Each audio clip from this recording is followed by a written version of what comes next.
Hi again, everyone. So I'm making part two, and I'm finally available to make part two, and I'm glad I can finally vocalize myself and really show the world what is going on because, as I said, not many people really know what's going on, and everyone is putting up a front and just trying to make it look like everything is okay when really nothing is.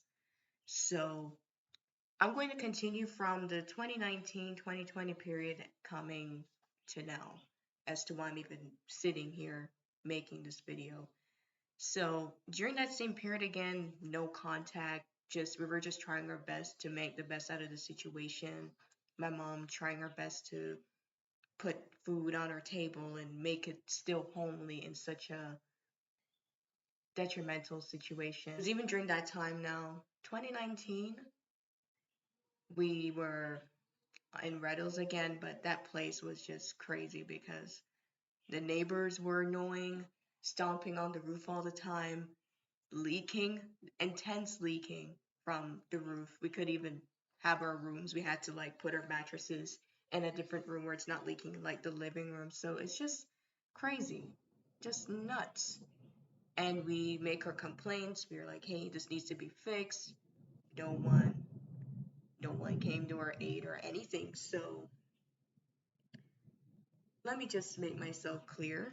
Even with the previous video with the pills that I've shown you, I want you guys to even research these yourself, but I'm going to put pictures for you to see what I'm really saying. These pills have nothing to do with what Papa or Sister Jean has, but I will fill you guys in on how we even got to that spot. So please bear with me here. So really during the latter part of 2020, when we were at Reddles,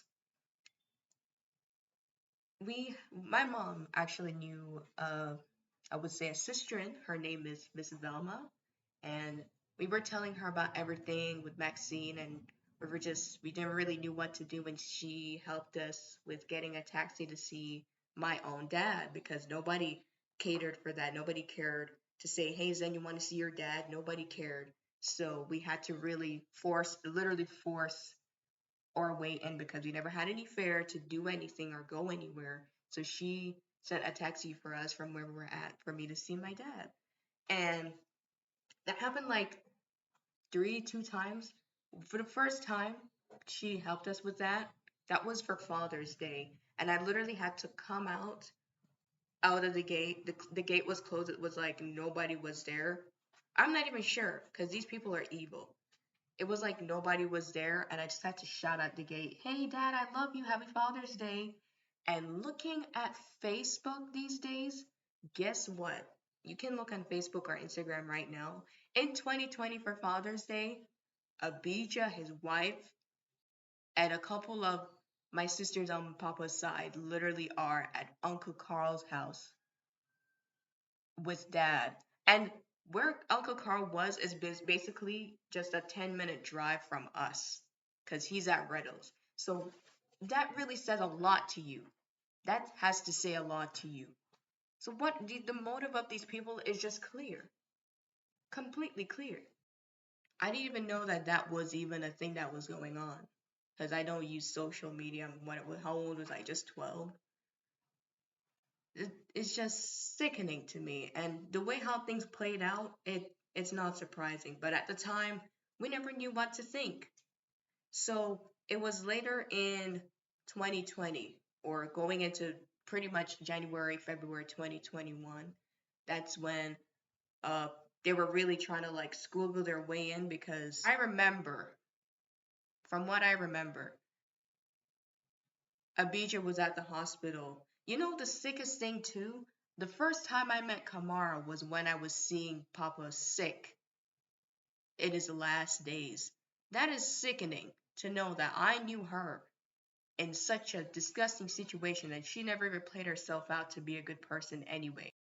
I remember when I and my brother went to the hospital and Abijah was there and Kamara, because that was the first time I saw her.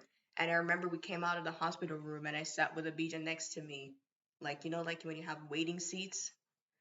And I looked at him and said, how do you look so calm and happy? Along the lines of that, because I'm literally depressed to see my dad in this state and he's just chilling out.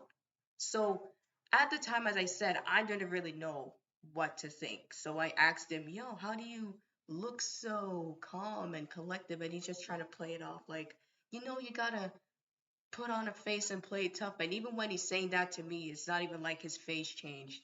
He never showed any form of remorse. Even when we were in the hospital room together, I never really saw any form of like sadness. They were just laughing the whole time. They even took a selfie with me at the time. But as I said, I didn't, everything is just a whirlwind. I'm just passing through everything because I'm not expecting for myself to be in a thriller detective investigator movie right now because this is what it is. After that, now I was just waiting and hoping for things to change, like their dad's doing better. Because even on the news, you keep seeing news articles with Maxine specifically. Pay keen attention to this. Maxine is always the one talking. Where's his son? Where are the other sisters? It's just Maxine. It looks like Maxine is his only kid because she has been the only one talking about his health. Every time we go in the news, every like once in a while we see Mr. Wailer's coming on strong, and then we're like, yes, something's progressing, something is moving along, and then in March, that's when my whole world literally turned upside down. I remember because I never woke up early that morning, and I remember like hearing like my mom on the phone, but since I'm in my sleep, I never understood like what was going on. So I was still like half awake, half asleep in a sense. And my mom was on the phone call and she came up and she woke me up and told me that my dad passed. And she gave me the details of the phone call. So that phone call wasn't from our siblings, or my siblings to be specific, but Chuka, which is Abijah's wife, sick. And her reaction on the phone call was just saying, he's gone, he's dead. Like, what is that to say when you love this person so much and they pass away and that is your reaction? He's gone now, he's dead now. What is that? I honestly, every day I look and I realize these people, I think all of them are crazy. I think all of them are on something because that is not a mentally apt person's reaction to that. That is not. And pretty much from that day, everybody started coming in and trying to bling up my mom. And my mom is just trying to pour out her heart out because she's saying, "Oh, I can trust these people. These people seem like they were with, excuse me, with us too." Because Maxine, it's all Maxine. She's evil, but they are a combination. They're a group. My aunts on my dad's side, I don't really know all of them, but I know at least three of them: Pearl, Carol, and Donna. Those are the ones that I know of. And uncles. The only uncles I know from my papa's side is really Danny and Carlton, or Donovan and Carlton, right? So let us go back where we were, right? So it was after that, now everybody started coming in, trying to bling up my mama's phone.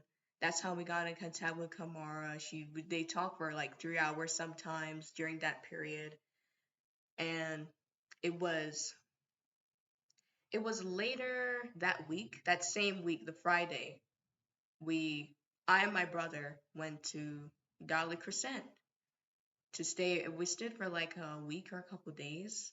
And I never knew I was gonna stay for that period, but I carried some clothes and since it's my dad's house, we're reconnecting, you know, let's reconnect, let's bond together from what happened. That's what I'm thinking, right? So I and my brother, I do on my mom's side, we went there and we had dinner that same Friday night because I think we went more in the evening. Yeah.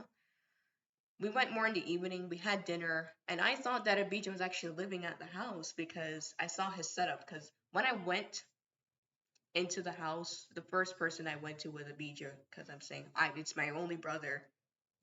I want to have a conversation with him. And you know what's really creepy to me? There was a setup, like a audio setup in the master bedroom, which was Papa's room, right? He was in there and I went to him and I was talking to him. I was expressing myself like I'm really depressed right now and I'm just hoping that we can work together, move forward and really fight the good fight. And I'm so sad that dad isn't here with us right now. And he's just nodding like, yeah, just being a fake person, right? Because if he wasn't fake, I wouldn't be making this video. So I'm talking to him, expressing myself, and from what I realized, because the documentary for Sister Jean was uploaded the 9th of March, and I went there the Friday, a couple days after Papa passed away, March 2, 2021. So when it was literally this year I realized, wait a minute, but he was literally recording the video for Sister Jean and didn't even say anything to me about it. Like, hey, did you know I'm recording a video for her? You want to put any inputs in it? Nothing. We have to literally be cracking codes. Why am I supposed to be cracking a code for that? Don't we love her so much, but yet still there's no conversation, there's no volunteering. It's just very seclusive. My experience during that same week, I never really saw anybody really talk about dad like that. Like, even my sisters, they're just kind of palaving, eating and watching TV, laughing.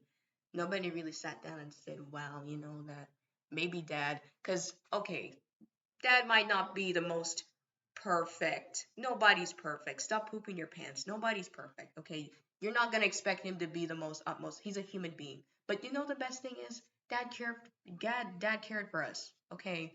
You can't deny that. Dad loved us all, okay? He might be the rough, tough guy, but he's a man. He's not supposed to be feminine.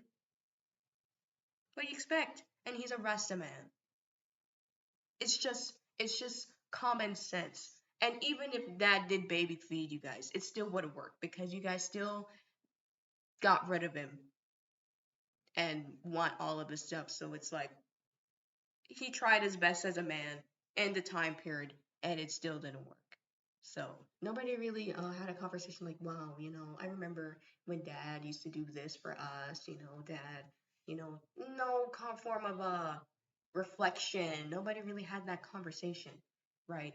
So the whole time, really, I'm just really in myself. I'm just really by myself, just trying to like understand what is going on and just I was honestly in a gaze in a sense because I'm just dumbfounded and nobody's really like picking up the emotions that I am, so I'm just really kind of far off. But at the same time, I'm not picking up that these people are literally just heartless.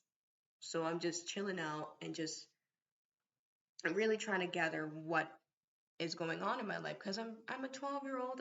I'm trying to grow up and all of this is just tumbling down. So you can't imagine how that feels. Afterwards, we went back up home at Redo's and I thought that, hey, things are gonna start moving forward now. Maybe we can't even end up moving because we're talking to them. They seem to like want to move on and rebuild, and I'm the smallest one, and they seem to love me. So, they're gonna help us with the moving because it was disgusting. The plumbing was bad. Everything was just bad. All right, and they even came at the house to see this. It's not like they didn't. Even for Papa's birthday, because I was at Papa's house at the time, because we stood there for a week, and then afterwards, at maybe a couple days, we were at Reynolds again, where we were at before, and then we went back to stay at Papa's house. But we actually stood there from, okay, let's say April, May, June, July, 4 months. And I wasn't planning to stay there for 4 months. I was thinking at least another week. But I'm saying like, hey, why go back up at mom's house when us and Abija had a conversation about us moving and getting a better place, and that still never happened.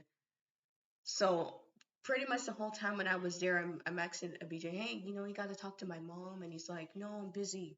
I'm super busy. And I'm like, oh, okay, because I'm a very considerate person. Okay, anytime you get the time, over and over. And we don't really get to see him that much. So when he comes by, I'm like, hey, you got to talk to my mom. We have important things to talk about. And it's just excuses on top of excuses every time. So I've been there with a dude for some period of time at Dolly Crescent. And to be honest, it was kind of a sham. It was really a sham. How they even keep the place, it's just wild.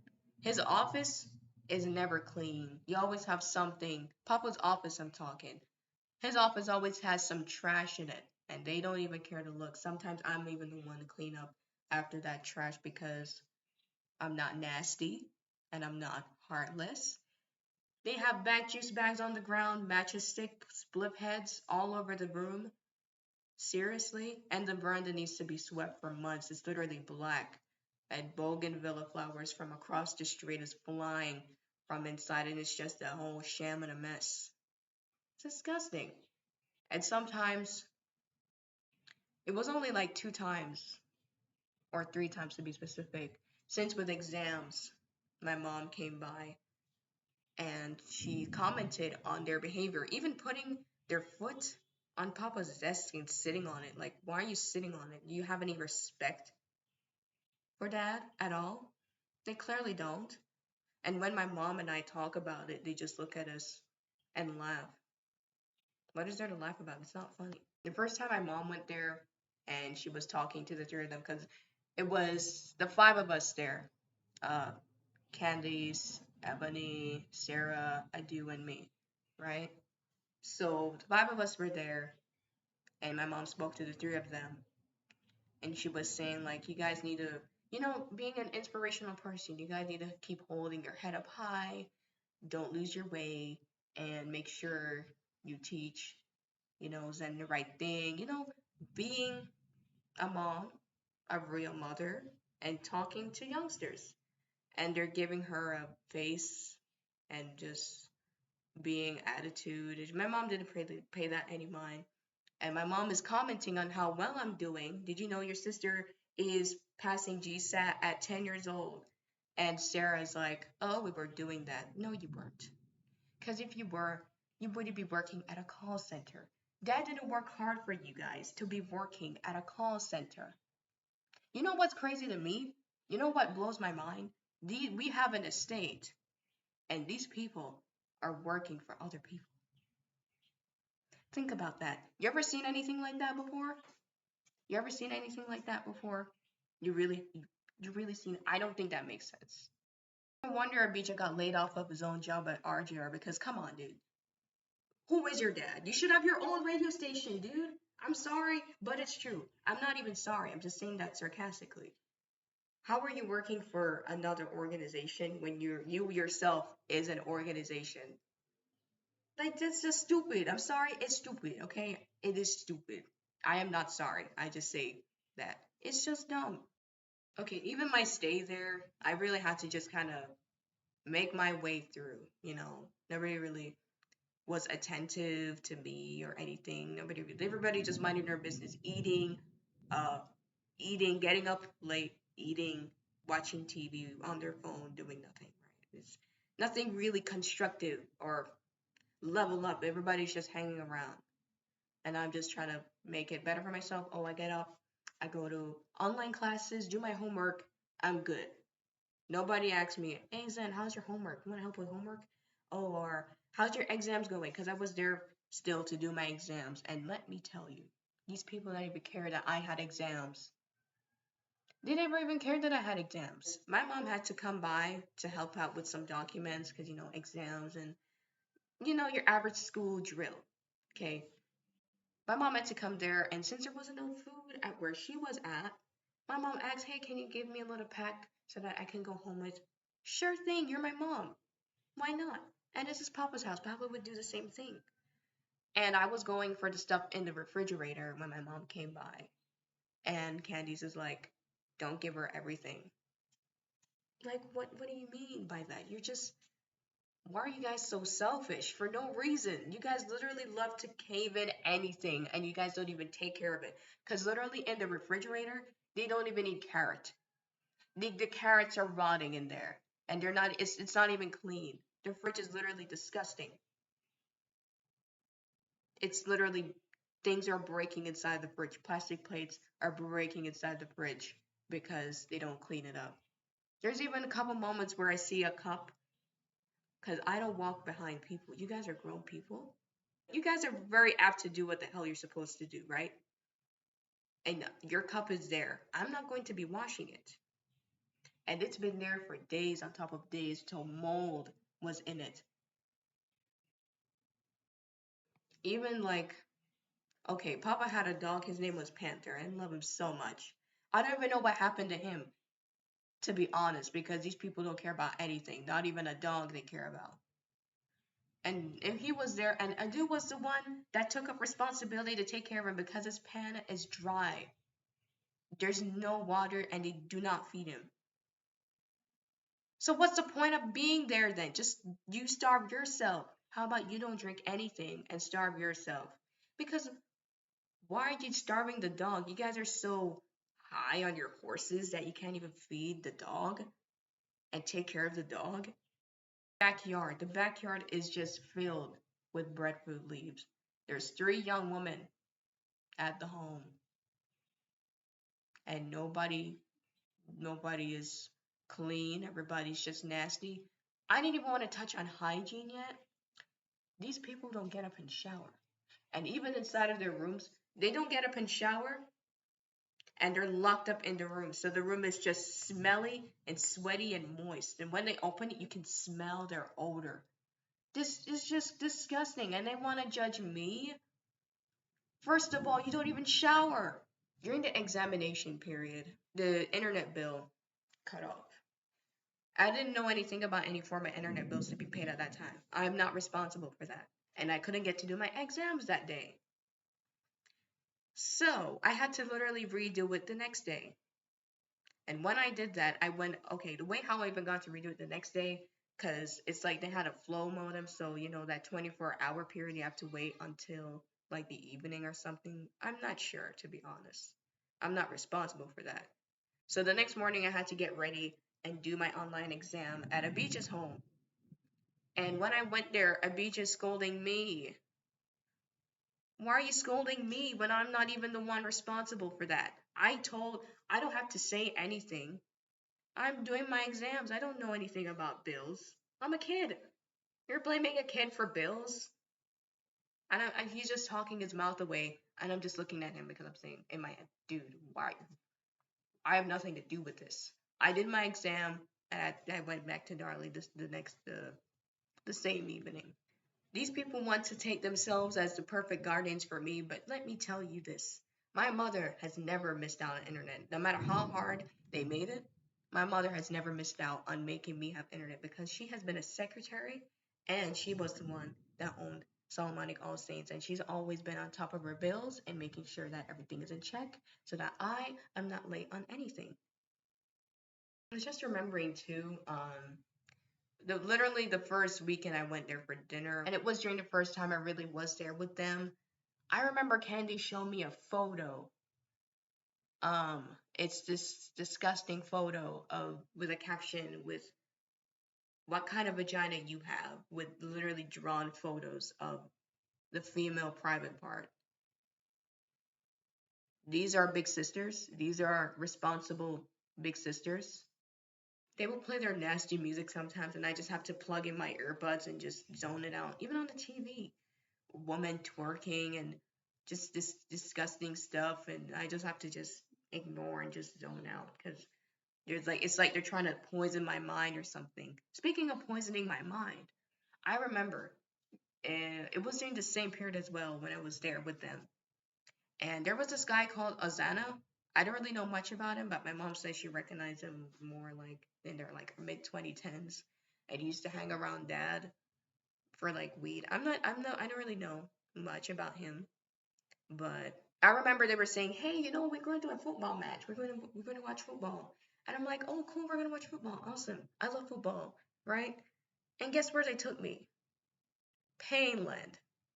I don't judge people, okay? Everybody's different, right? But why are you taking me to such a dangerous place? Why are you taking me to such a dangerous place? I'm literally a kid. I had to just sit there and just take it, to be honest, because I wasn't expecting myself to be near gang guys. I never saw a gun, but knowing the people that are there and seeing the people that are there, I knew that I was not in a good place. Okay. I didn't even know what the hell Painland was. I always drove past it. I always drove past that place. I never knew anything about that place. And I went there. I had to go. These people took me there 2 times. And I didn't know the 2 times that I was going to that same said place. And I just had to sit there. I almost got hit by a ball because it wasn't even a good field. It was a dirt field. And there was trash everywhere. And I said, why the hell am I here? I thought we were going to a nice football match, and they're like, oh, Zen, you're too fancy, you're too stush. Like, no, I just want to be safe. Gosh, these people, don't you see crime on the news? Over and over, they don't care about my safety or anything of that. So even afterwards, they took me to that same set place. I never knew I was going. They just said, "Oh, we're gonna be doing this." Was it a baby shower or something? Or I don't even remember. But it was something for kids he was keeping. But it was at the same said place, and I just had to. It was in the evening too, so that was even more kind of scary for me. I had to just bear it and just stay beside a dude as close as possible because these people are scary. I'm not trying to be a high class person, but this is just common sense. Come on. Maybe dad never worked hard for me to be in such a place, okay? Just it's common sense, right? And even the sight that I had to see, even after the football match before I went there again, I saw two grown men holding hands. You want me to see that? From what I realized, it never really catered for me because even okay, if it wasn't Painland 2 times, it was Azena's bar that he owned at Dunbarton somewhere. It's like a venue. That was the same venue they kept. That was the same venue they used to keep Papa's birthday in 2019. And I didn't even realize that until afterwards. So since the bar was empty, there wasn't really anybody like coming in and coming out. I never really felt like violated. But it was still kind of weird because I'm not trying to go out to see people and be recognized in that sense. Like bad recognition, okay? So me being a bar in and out is just, like it's not really. No, they didn't really care for me. They just wanted to hang out and party and drink their beer and drink their rum. Even one time, Ebony gave me a shot of Bailey's, and you see, these people don't really want me to grow. They just want to defile me. But I'm glad God is in God's hands. That never happened because it's not like I was trying to be stupid anyways, like saying, "Oh, I want to be rebellious." I'm not a rebellious person. I remember during that same time too, Ebony asked me, "I'm surprised how you're not spoiled yet." What is that to say to me? Why are you saying that to me? Why are you saying that to me? That is just so weird. All of these people, they're just vague. Everything they do is just vague and have some sort of what do you call it? Intention, negative intentions. In preparation for Papa's funeral, it was like everybody was just prepping up to go to a party. I remember even for Ebony, she wore this wig and she was just going off about the wig. She never commented on saying, yo, I really miss dad. Nobody said that. Nobody really had any form of remorse on what happened or anything. They were just pepping up to go to a party. She's going crazy over her wig and what she's gonna wear. And I got my heels and I got my nails and my eyelashes. That's what everybody's pooping their pants about. And I'm just silent in myself, just really depressed about everything, and not even realizing that these people are just really just vile people. Everybody was treating this thing as a proper little party. Oh, who's gonna get the dress? What you're gonna wear? Oh, I'm gonna wear a dress with this, my legs showing and my green high heels and my eyelashes or whatever it is. Even for the funeral photo with us lined up, standing in front of the gate, I don't know what everybody's smiling about. You can see I'm the only one really not smiling because I don't know what the hell everybody's smiling about. Even before the funeral, Sarah and her stupid pants, okay? There was this one night when Abijah was there and everybody was talking. Everybody was on top of their lungs and back and forth. And I was just sitting in Papa's seat in the office, just looking at everybody. I just said two things. This is not about Sarah, or I was said, this is not about you. This is about Dad, and you should wear the skirt. That's literally it. And afterwards, Kamara was on this video call and just on top of her lungs and this back and forth argument, not even about Papa, but about gay people. Like, it's just crazy. And I was there because I'm just trying to input my my actual views on this. So I just said to her, yo, you're not supposed to be doing this. And I just stood there and just saw everybody going back and forth. And to be honest, that was all a sham because she still wore her pants there anyway. If you guys really wanted to stand up for it, you would send her back home. But clearly they don't. They don't really care because Kamara's daughter is another Daiko, or a lesbian to be specific. So there was this whole yelling that night, and I was just chilling and just sitting and just observing because I don't know about arguing. I never argued or been in that form of situation before. So I just sat down and saw everybody. Abijah left. Everybody pretty much disparted, and the call ended. And then afterwards, it was just me, Ebony, and Sarah in the office. And I stood behind them on the office chair. And they called Gabrielle. I'm not sure if they called her or the other way around, but they were on a call with her FaceTime. She was literally in the shower. She was in the shower doing her deed, right? And she's saying, "Girl, wear it. Wear your pants. Don't. It doesn't matter. It's you. You are who you are," and hyping her up about it.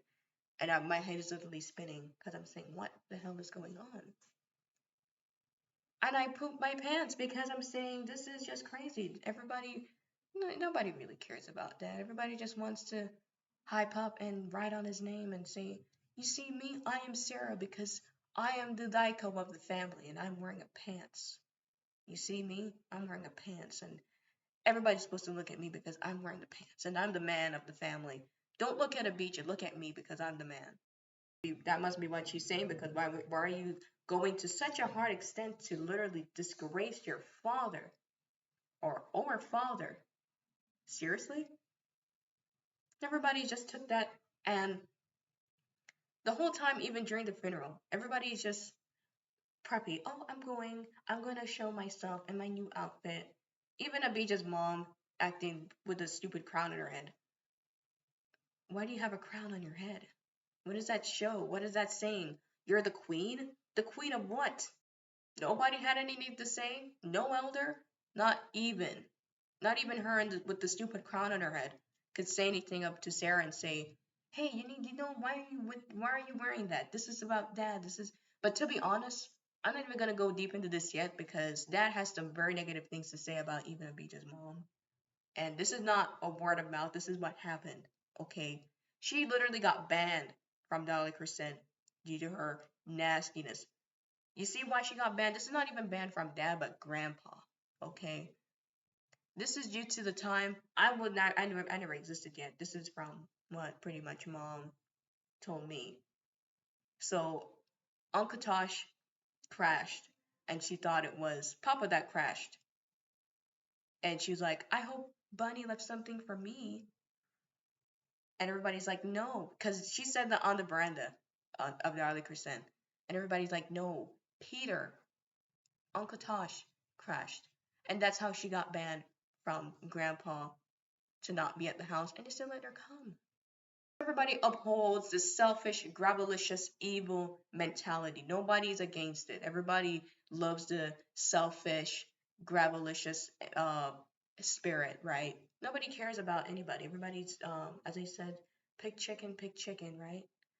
So at the funeral, I'm pretty much silent the whole time. I had to hold his eye for a bit too, and I was just gazed out because to see my dad this way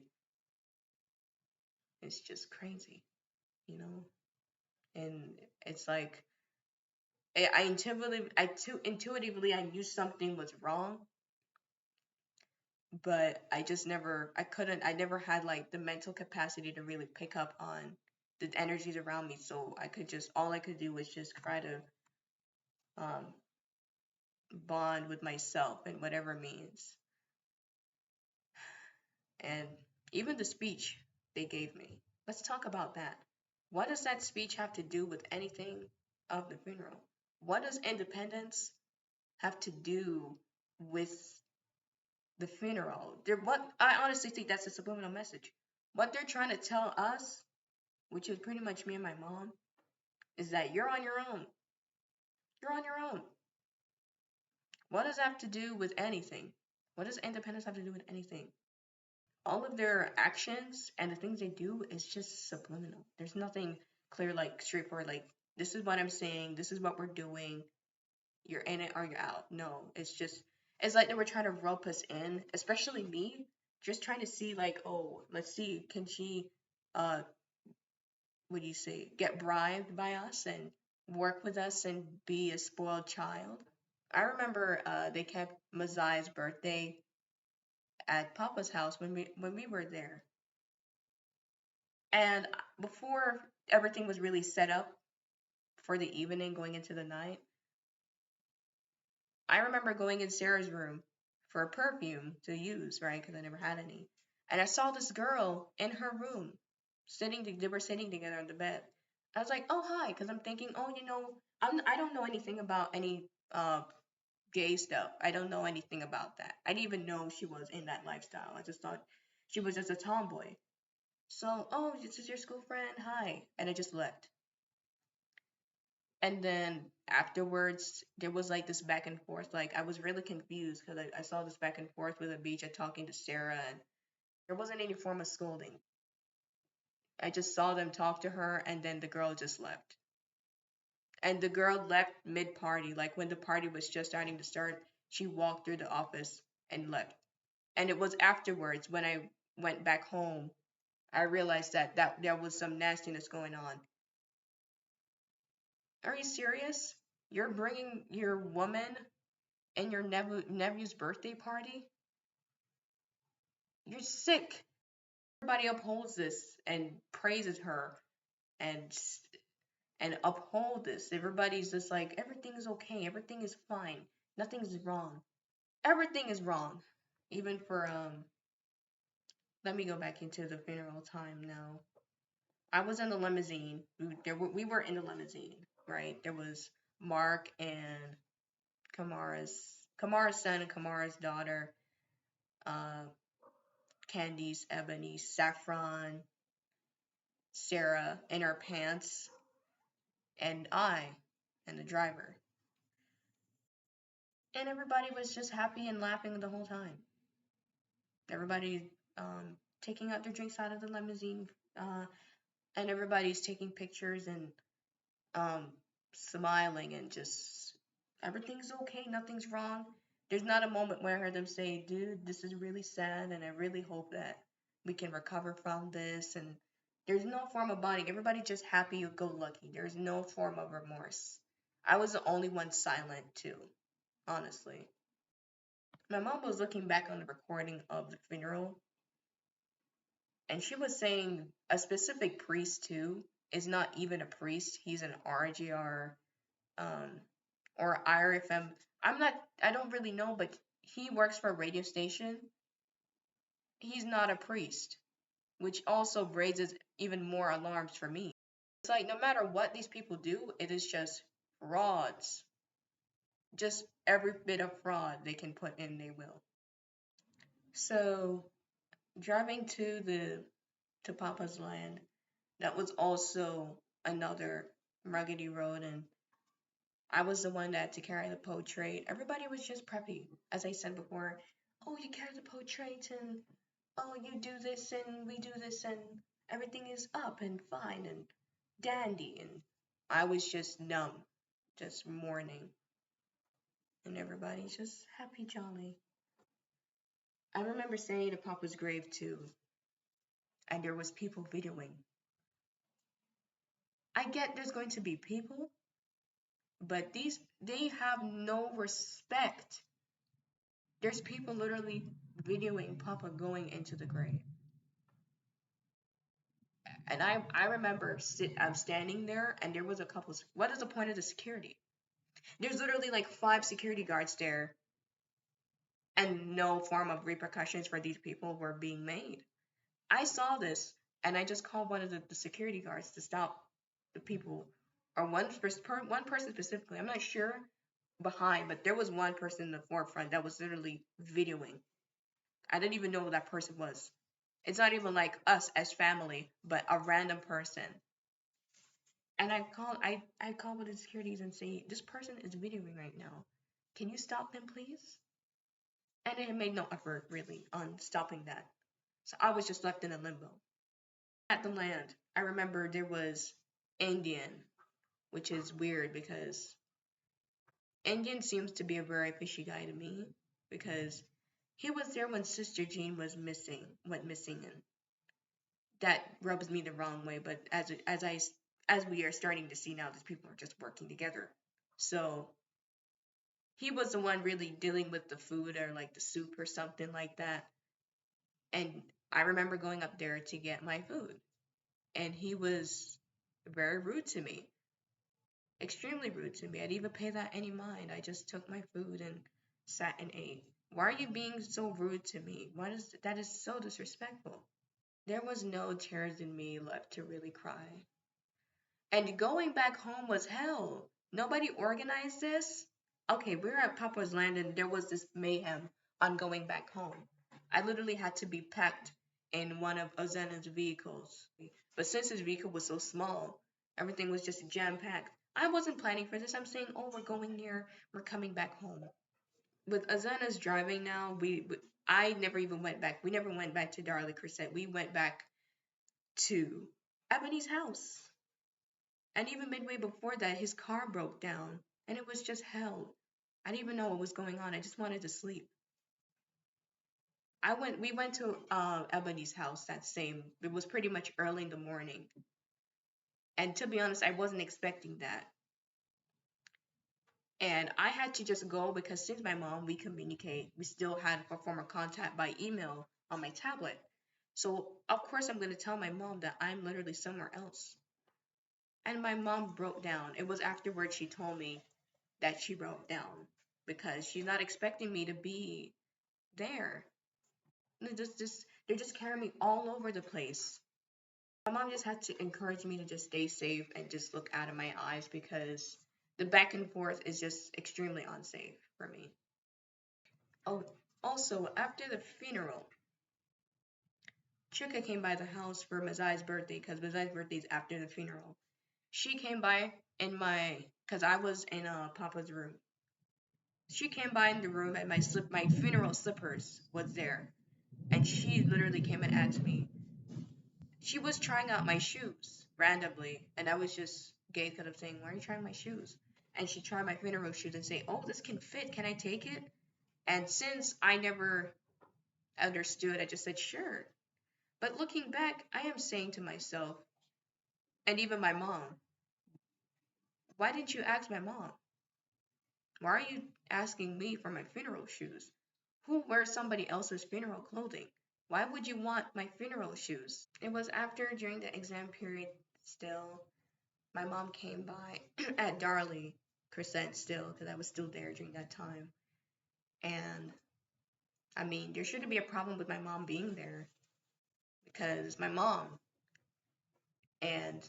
is who she is as a mother, and even telling Sarah about her lifestyle and telling them to keep the place cleaner and not being a nag, but just being a realistic person. Because this is not even a mom thing. This is just being realistic. Because why keep the place clean?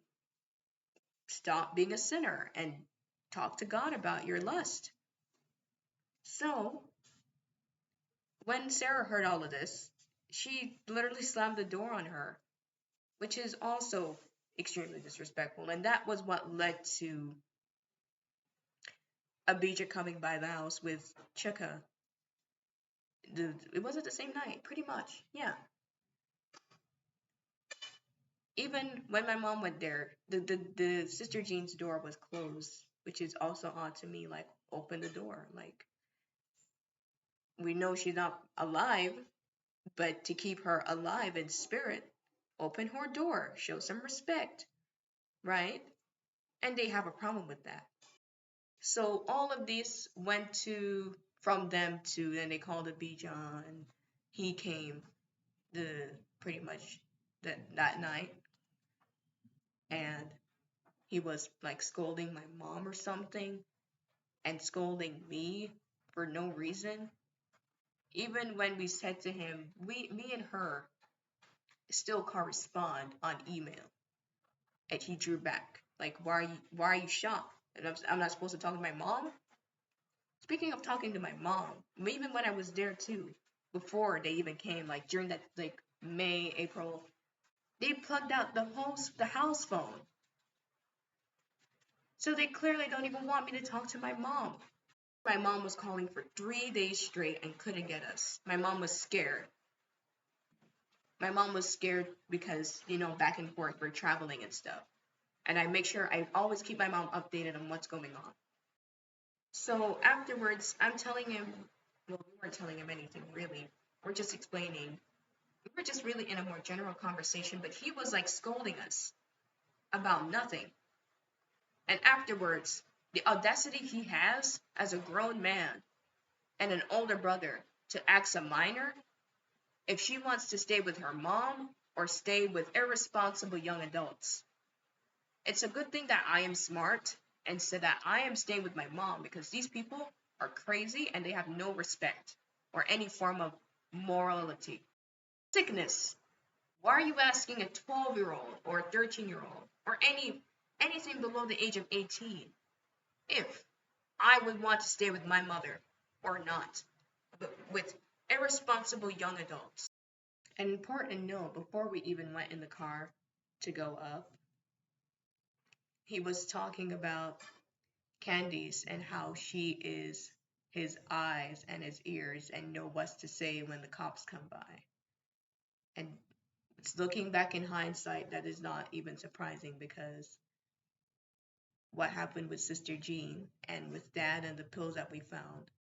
The disrespect they showed to my mom and even showed to me because you're making me unsafe. You're showing vile things in my face and even showing forms of jealousy, which is also when you see jealousy, it leads up to something even worse. There was a conversation when I was there too about Dad only one time. Even about Dad, they say he's smelly and fishy. First of all, to be honest, I'm being frank with you. These girls don't shower, and I know my time spent with him, Dad never smells. And these girls do not get up and shower daily. They shower like every other day. And they stay in their room smelly. So what I think you're smelling is not Papa at all, but you're smelling yourself. Because Papa doesn't smell at all. I'm just being frank. They say he's smelly and just saying some stupid stuff about him, like how he smells and how he smells like weed. Come on, really? That's all you have to say about him after everything that happened? And I had to defend him and say, no, he's okay. He smells just fine. All I smell is pretty much weed on him. He's not any form of bad. They even say how anytime Papa sees you, his face lights up. In every photo that I have seen with Papa and us collectively, there's every form of different kinds of brightness. Because I see Dad loves kids in general. Okay. So it's just nitpicking in the form of jealousy and saying, oh, Dad likes you, so I'm jealous of that. All of that recollecting in my head and seeing him trying to pull a manipulation swing on me, I'm like, no. I know what is best for me. As young as you think I am not stupid. So I'm going back up with my mom. And you see the stupidity and the evil? Because I was there for such a long time because I wanted to move, and he knows this. And he still made me go up in that same disgusting, uninhabitable space.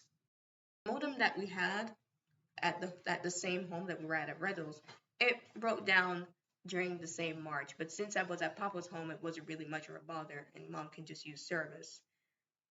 But going back up now, school is restarting because that happened in July. School is starting back up again for September, online school. We had to use the Wi-Fi from the neighbor. And if it wasn't for that, I wouldn't really have anything. And they know this. They know my mom is on her face. And instead of helping and rooting for her, they'd rather blame everything on her. When we went back up, we were having a conversation, like a small one, outside of the car because he was using Papa's vehicle, the same brown one. And he was saying, like, recommending a place for us with no light and no proper facilities. And the car door was open and it literally slammed by itself, and that convinced me that that was dad, and he was just mad because why are you recommending something and pretty much in the same category we're in now, the same dormant situation. When we went up together, I do wasn't really with us at the time because they carried him to Papa's land to see how they can help cultivate or anything, but it was all a sham because nothing came out of that. So I remember going back up and I just told mom everything, what happened and just the craziness that was going on. And we had like a whole week's worth conversation about it. And it was just crazy. Even even with our times at the hotel, because after the funeral, Kamara came in Jamaica and pretty much had all of us at the hotel, and they were having a conversation with mom. Mom is pouring out her heart out, and they're like, "Yeah, we're gonna have some technology to look on the land and find Sister Jean and do what we can about it." And nothing today. It's like it's like they just wanted to build their hopes up to be like, "Yeah, we can do this," and nothing really came out of it. My mom even had this book, because as I said it in my last part, there's this she used to live at the house at Coopersville we were at before, which is clear because certain things were at the house. And there was this booklet with like this planning and like scribbles about dad and the Wailers in general, and certain things in there that really rung bells to us that pretty much led to this situation. And since we thought they were on the same page as us, we recommended, hey, you know what's a good idea? We can learn through that book for any form of needed investigation. And we did lend her that book. And it's like, even in the affidavits we see, it's not even mentioned at all. Going back up, my mom and Kamar were still like in having conversations, and my mom was saying, hey, to put money on my table, I can help sow some roots. And she's like, all right, I'm going to send you the funds to help get that sorted out. And we're going to call next time and talk about that some more. That was when I went back up. The next call was literally about completely something else, some drama about some stupid stuff. Because Ebony and Sarah were being not polite enough, not being polite.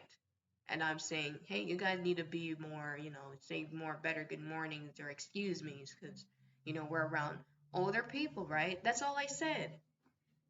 And just like they're carrying news that she's saying, like, when people talk, you need to stay in your lane because you're a young child. And I just told her that whatever they said are lies because I didn't say anything pertaining to anything. And the conversation you guys were even having too was nothing new. So I just said, there are liars and you need to know what you're saying. I never exactly say this word for word, but I'm pretty much telling her there are liars and you need to get your facts straight and do not blame me for anything. And that was it. There was no calls after that based on what we were supposed to do. So these people just love drama and not moving forward. Like, they even saw my back too. Speaking of which, with my back, I think I have a condition called scoliosis, and it seems very severe. It is a curvature of my spinal cord. And this started to happen in autumn of 2020 after I would say after I got an old laptop in April 2020, yeah, after Papa's birthday. And nothing, I never did anything out of the ordinary. I would sit on my chair and play on the laptop, and afterwards my spine just started to curve. And I didn't even got to notice. My mom was saying, something's wrong with your back. And I never knew what to do, so I was just thinking, oh, I'm just growing up. Nothing's really wrong with my body structure. And it was afterwards I really had to take a good look in the mirror to see that that was an issue and something was wrong. I didn't even know what was going on, right? And we told them about this, and they're like, well, we need to get this fixed. And it's like, nobody even cares about that.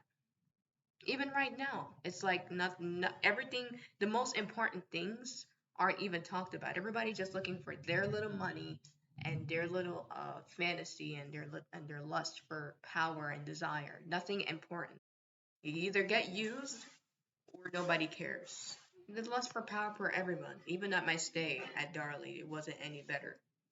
There, I remember for when I had to go back to do my exams because I never paid the bills, and I saw food rotting in his fridge and in his kitchen. And while we were at Darley, there wasn't even much food for us to eat. So that really just to show everybody's for themselves. Nobody really cares about anybody. During that time too, they kept saying how they need to pay the lawyers. Like it's big money to pay the lawyers. First of all, this is an estate case. Why are you paying the lawyers, pandering to pay the lawyers? That was something that we were very suspicious about because why are you paying the lawyers?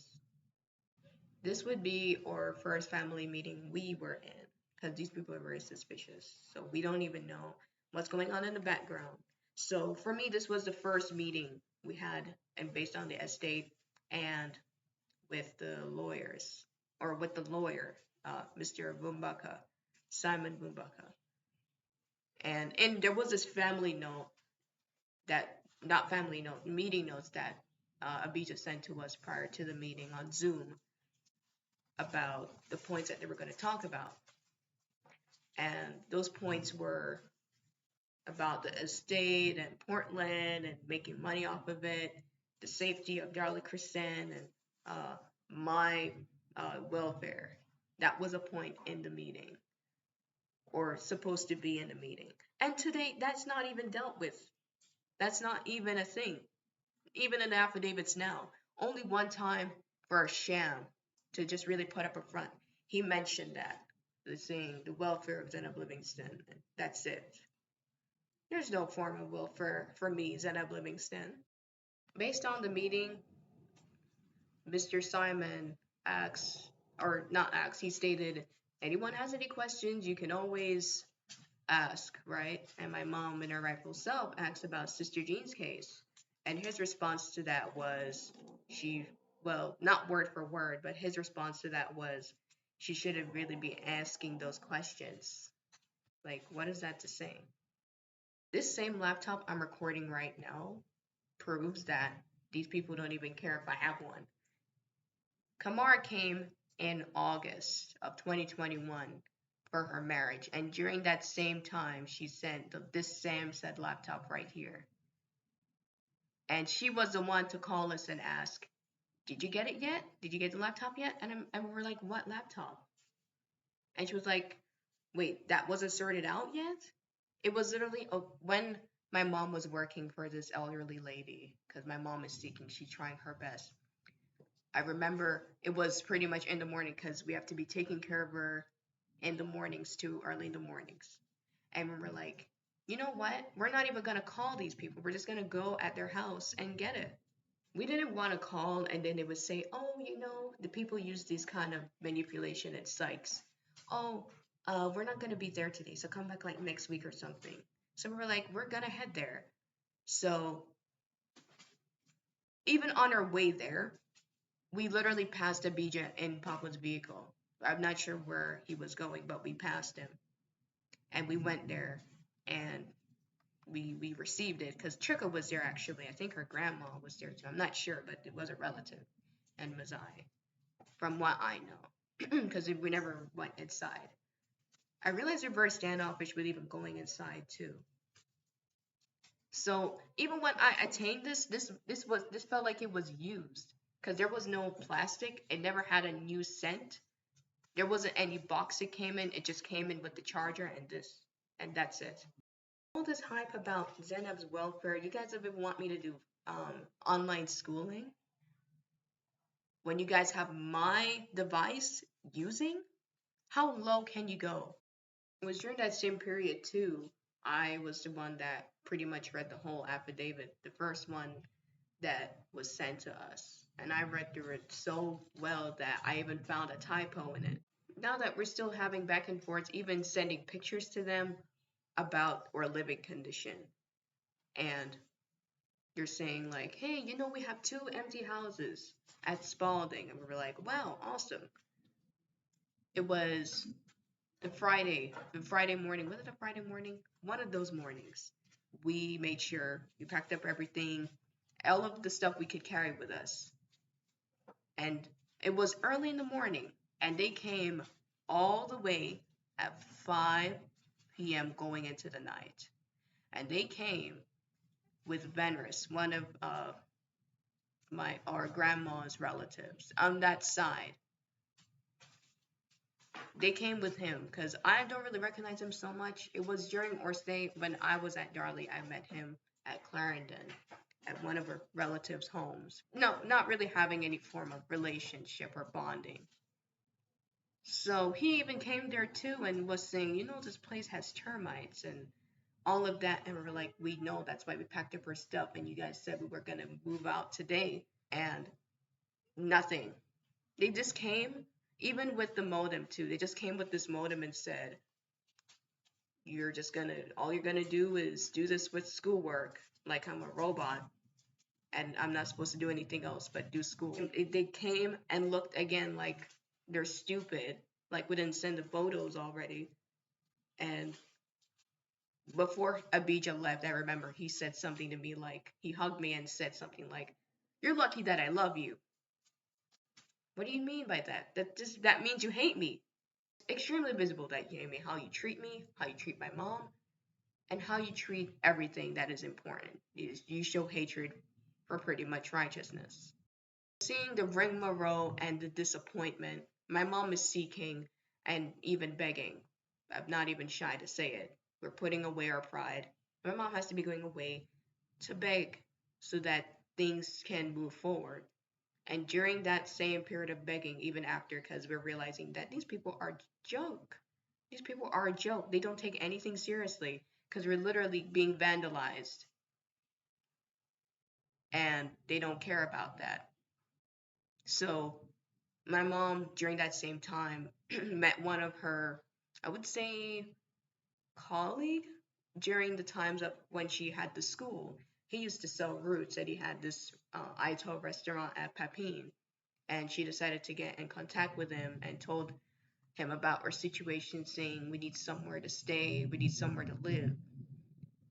And he had an area at the bottom, pretty much underneath his shop, with no door nor window. And that was our only option. And that was in December of 2021.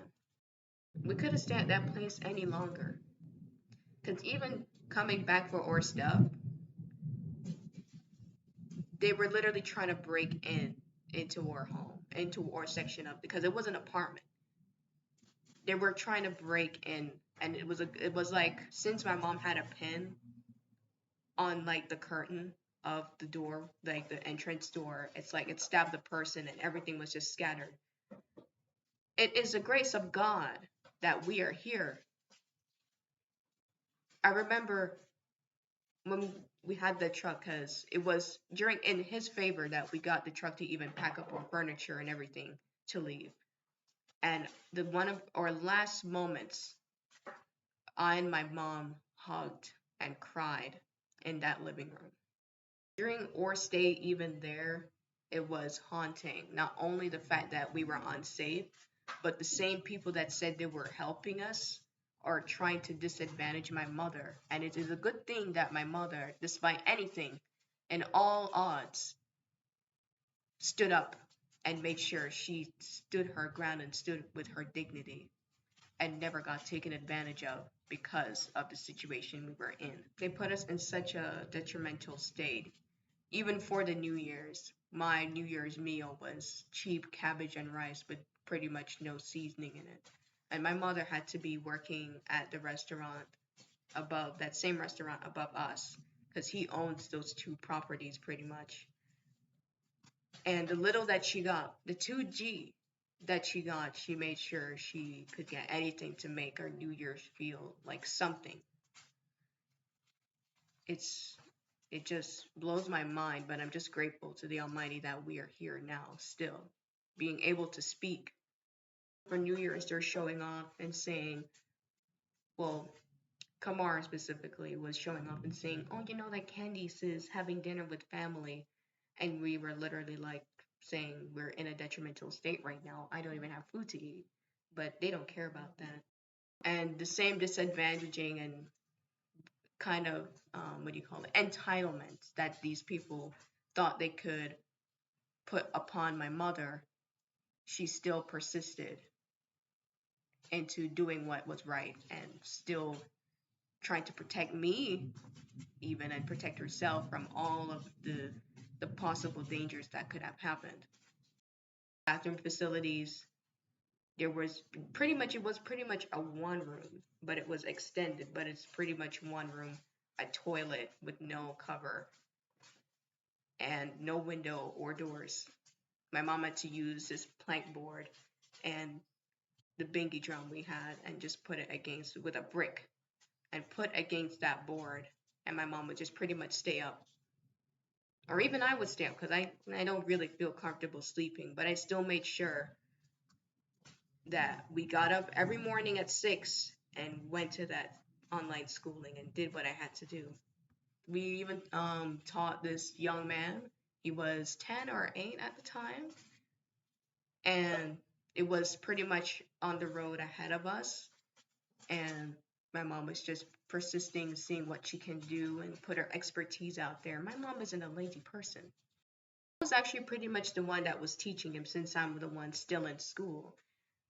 And it was afterwards in the February, because we went during late December, and it was pretty much during the end of February that we got the contact from Abijah that a Darley Crescent was available for us. Pretty much the trap.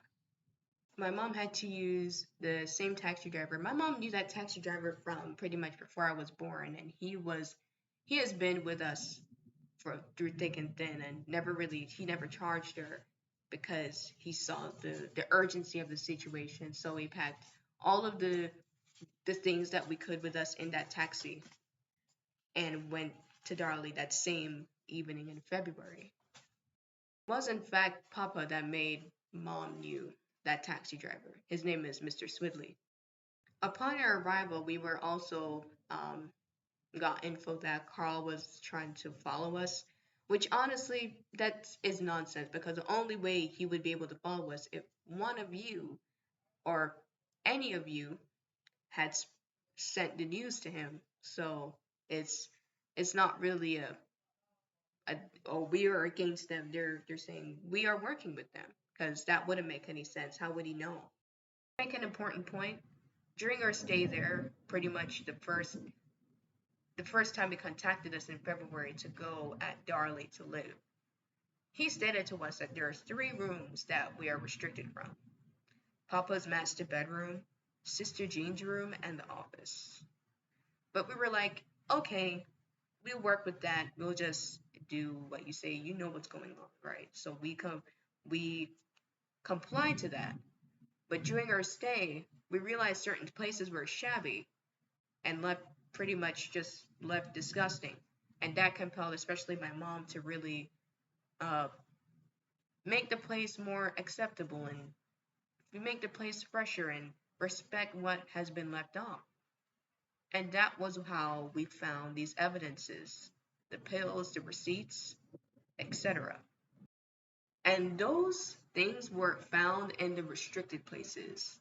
Most of them, 90% of those 90% of those medications and receipts are found in those restricted areas. Upon our arrival, That was when we even found out that there was even any water there, which is nuts because this is Papa's house we're talking about.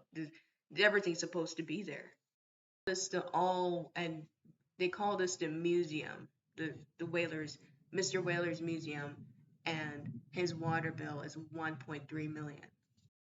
It was on the 23rd of February last year, and the same evening we went at Darley with our stuff, whatever we could get and keep to carry with us at the time.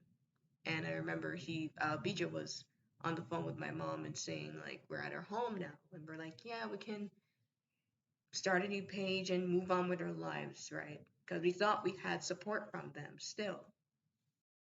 Following the next day, it was the 24th during my classes. It wasn't super early, but it was in the morning. Danny pretty much came at the gate in his car and was saying to my mom, like, open the gate. And my mom repulsed because we do not accept any form of disrespectful behavior. She asked him to be excused because there was knocking on the gate. Nobody elaborated who they were. My mom went to see who it was, and he's being disrespectful. So she asked him to be excused, rightfully so. She then went to call the cops, but unfortunately, they hung up on her. And so after that, she decided to call Kamara, that was in the US. And during that same period, they were lingering outside. I remember we were seeing somebody. There's a small space you can see someone at the gate because the gate is huge, but you can still see someone sitting there lingering and even talking to the neighbors, just being vulgar outside. It was disgusting. And this was during my school time. I never had time for this. There's no time for this.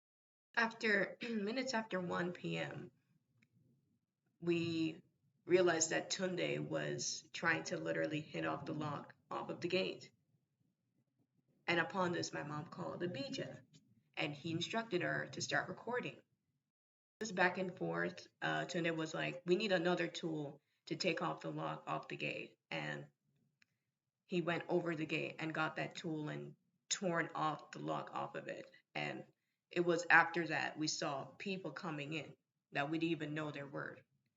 Danny, Carl, and 3 cops and 4 other random guys with Tunde. And it was shocking to me because there wasn't any form of alarm or any form of siren to show or alarm that there was any police there. Instead of us recording now, we put Abijah on FaceTime for him to record what was going on. And the cops were extremely unprofessional too.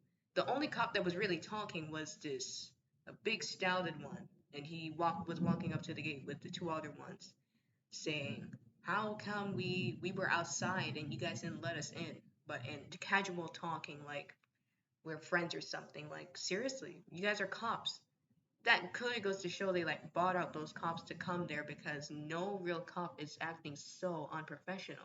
To show how unprofessional they are, the cop was literally arguing with Abijah on the phone call and the FaceTime and allowing them to go back and forth to us, even saying to me that I should do my DNA and I'm not supposed to be here. That's Carl and Danny saying that. It's sickening. And they allowed this back and forth to continue. So it clearly goes to show that these are real cops, or even if they are real cops, they were bought out. Cops asked us how we even ended up there, and it was up to our knowledge during yesterday since we came that Carl and Danny and whosoever with them came there and hit off the locks and was there. And we had to pretty much change those locks to come in. It was afterwards the cop called me and he was asking me like my basic information, like my age and my name, who I am, and I told him all of that. And he was even saying even how we ended up here, and I frankly told him that he upholded Maxine, and that is how we are even here in the first place. And I walked away because there was nothing else to say. And it was pretty much after that the cop sighed and said, you know what, this is not even a cop thing, this is a court thing, we can't deal with this, and they left. It was to show that even Papa's own brothers hated him from such a long time, because if they didn't, they wouldn't have pulled off such a vile act and vandalizing this place. And even Grandpa, I know Grandpa wouldn't like this. He's furious. Literally there from about minutes to 10 till 4 in the evening. Literally for such a long period of time. And they were there trying to head off the front grill lock, the first front grill after the gate. And I was the one that locked that grill. It was afterwards, during that same time where they were trying to head off the first front grill, Abijah called Sister Jean's family, which is, I don't remember their names really, but it was two of them. And it's two of her, three of them actually. Her sister Pauline and Mark, and I'm not sure what the other one's name is, but it was three of them. Two males and her sister, which are all relatives of her, when they were trying to hit up the grill. And they were suggesting, you want to open the grill for them?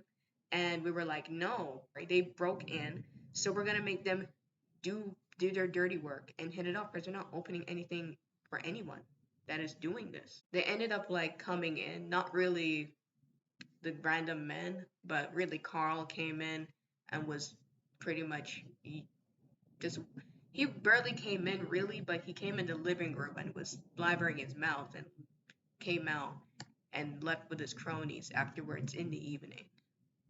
And 4 days later, it was nearly the same thing, because Donna came at the gate yelling. It was the same school time again, because it was on a Monday morning. They really hate the fact that I'm going to school, huh? It's Monday morning, and she's banging on the gate. Before that, she was actually knocking on the gate, and my mom went to see who it was again. And it was her, and she asked my mom who she was, and she stated that she's my mom, Zainab Livingston's mom. And she asked her if she could go in Papa's office, and she stated that you would have to speak to Abijah about that. And she decided to call Abijah, and afterwards she just started yelling and beating the gate, saying, this is Grandpa's place, and I don't even have any form of vocals for what she was saying, but I know she was saying nonsense, because what you're doing is nonsense. There for about 30 minutes, 30 minutes before my lunchtime. And she even asked, like, she was asking, is there any locksmiths that can pick the lock? These people are insane. Just a quick note, even after it was a Friday and the same vendors came, because during my stay at Darley in 2021, he would come every once in a while to pretty much give us any hard food like chicken or vegetables, pretty much, right? And he did that same thing in last year after the break-in, and he was coming, pretending to be concerned, because afterwards he played himself out too and was commenting about it, and he revealed something to us, and these people lie about anything. He revealed to us that that modem that they carried, which didn't even work, I couldn't even use it. It was just bugging, and I just had to kind of rock with it, but it wasn't really working for me. And he was revealing to us, saying that modem, it was his family member in a foreign country that actually helped bought it, and my siblings. Abijah even himself stated that he was the one that bought it. So now, with those events that occurred, we were pretty much on a high alert when we were there. We were extremely uncomfortable, and they never made any form of efforts to help with that situation during our stay there. During that, there wasn't even any water there. They didn't even bring water. That's how heartless they are. It was only one time or two times, and it was all for the sake of the birthday party, that Papa's birthday party in April last year. That was the only two times we actually, okay, the first time we had to come up with an idea because I do had to go with Chuka because they had to come and, review the place and set up anything they could set up or review the place to see how apt it is. And even those arrangements, it goes to show these people are sick in their heads because there's this old container there. I know my dad was trying to use that container for something, but they just made it sit there and rot and have old stuff in there just rotting in there. It's literally a mess. And they were suggesting that they would use it for a kitchen for the event when there's rats in it. The ceilings is dismantled. There's rats in it, junk in it, and you're gonna use that for a kitchen? Even the guard room, which is pretty much the entrance of the gate. That's also been like that for pretty much 20 odd years. I've come to board to see that guard room the same way, dismantled. Decided to say that she would even use in there as a kitchen when there's rats crawling in the roof. These people have no standard. When we found these evidences, they were quite compelling to see because they were not expecting any of that at all. At all. And we even found some important paperwork and documents for Papa and other things in general that are literally rotting in the backyard. The conditions of the backyard itself is in shambles. I would actually argue the yard itself would be in shambles.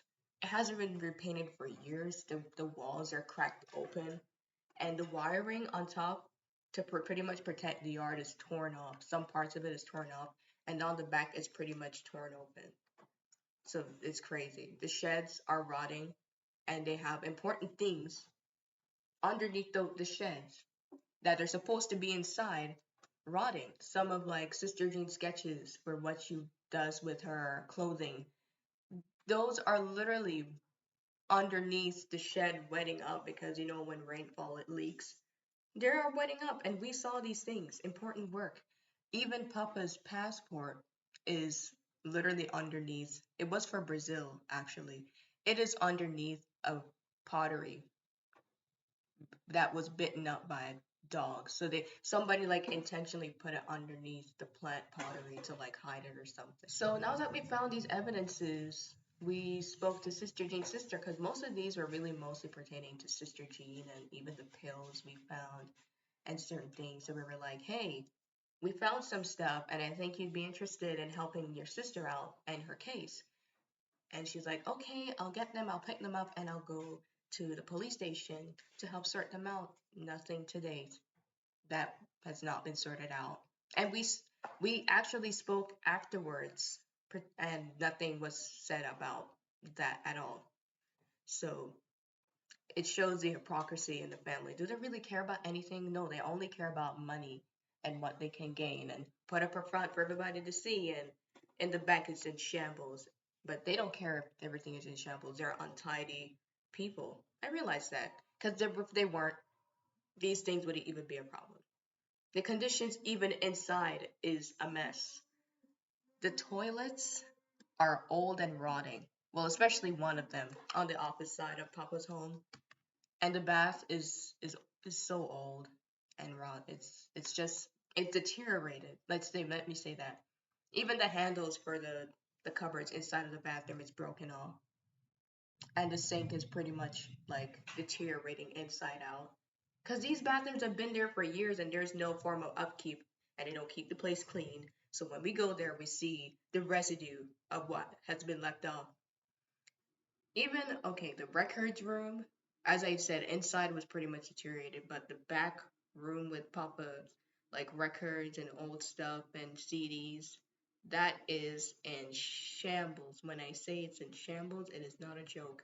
The room is literally cracked and there's termites eating out the walls. Like there's thick pieces. I'm not even sure, termites, whatever it is, but it's some form of parasite literally eating out the room, and there's no ceiling. It's just completely no ceiling at all. You just see the zinc through the wooden patterns. And everything is in shambles. There's old dusty boxes filled with parasites and all sorts of disgustingness. I don't even know how to describe it, but it's literally a dumpster with also so much precious stuff back there. It was a dude that we actually even had to pander for him too to get that clean before uh Papa's birth month was finished. We literally had to pander to him, do it, do it, do it, and all he's doing is pretty much just smoking and pretty much procrastinating to do it. And when we saw all the boxes taken out, we were I couldn't even have I don't even have words to how. And it's not even a big room. It's not even a big room. It's literally as you like your average bedroom size. So when we saw this too, it's like, really? These people are just not credible for anything. They're not even responsible of keeping things safe. Gonna do like he's your yard boy, like, yeah, good job on cleaning up or a dirty mess. And he's just taking it like, thanks, yeah, like a stupid person. Everyone knows you have a home, you have pets. Correct. Papa has 5 pets in his yard. And we, even the first time we went to Darley, I remember BJ jokingly left on the phone call and said to my mom that, those pits haven't been cleaned for years? Well, that's not even funny. That's just disgusting. And I bet those pits still haven't been cleaned yet because the whole time last year, those have not been cleaned. And every day we smell the rancid scent of those pits around the yard. This is how they keep Papa's home with all of the things that they say they're doing, and that is not even that is clean. You are filthy people. There's 2 kitchens, and one of them is literally deteriorated, like completely. The sink rot inside out, and you can see the pipe is literally just rotting in front of your eyes. The other kitchen too would say it's like half working because the ceiling is there's a ceiling fan and it's literally bent down. This is how they keep our father's home, and they're talking about Darley's upkeep and we need to take care of the properties. And you guys have been executors, or not even appointed, but as older people. You guys are in your mid 20s when all of this was going on, going into your 30s, and it's literally in shambles. Face rat infestation and roach infestation throughout the time. Sometimes I'm even scared to go in the kitchen, or we have to lock the kitchen door because there's a rat in the kitchen and we have to get out like rat powder or something to get rid of it. It's crazy. I know there's rats everywhere, but come on now. This is our father's home and there's so much things you can do and fix, and it's literally in shambles. The ceilings are cracked. Some certain areas of the ceilings are cracked.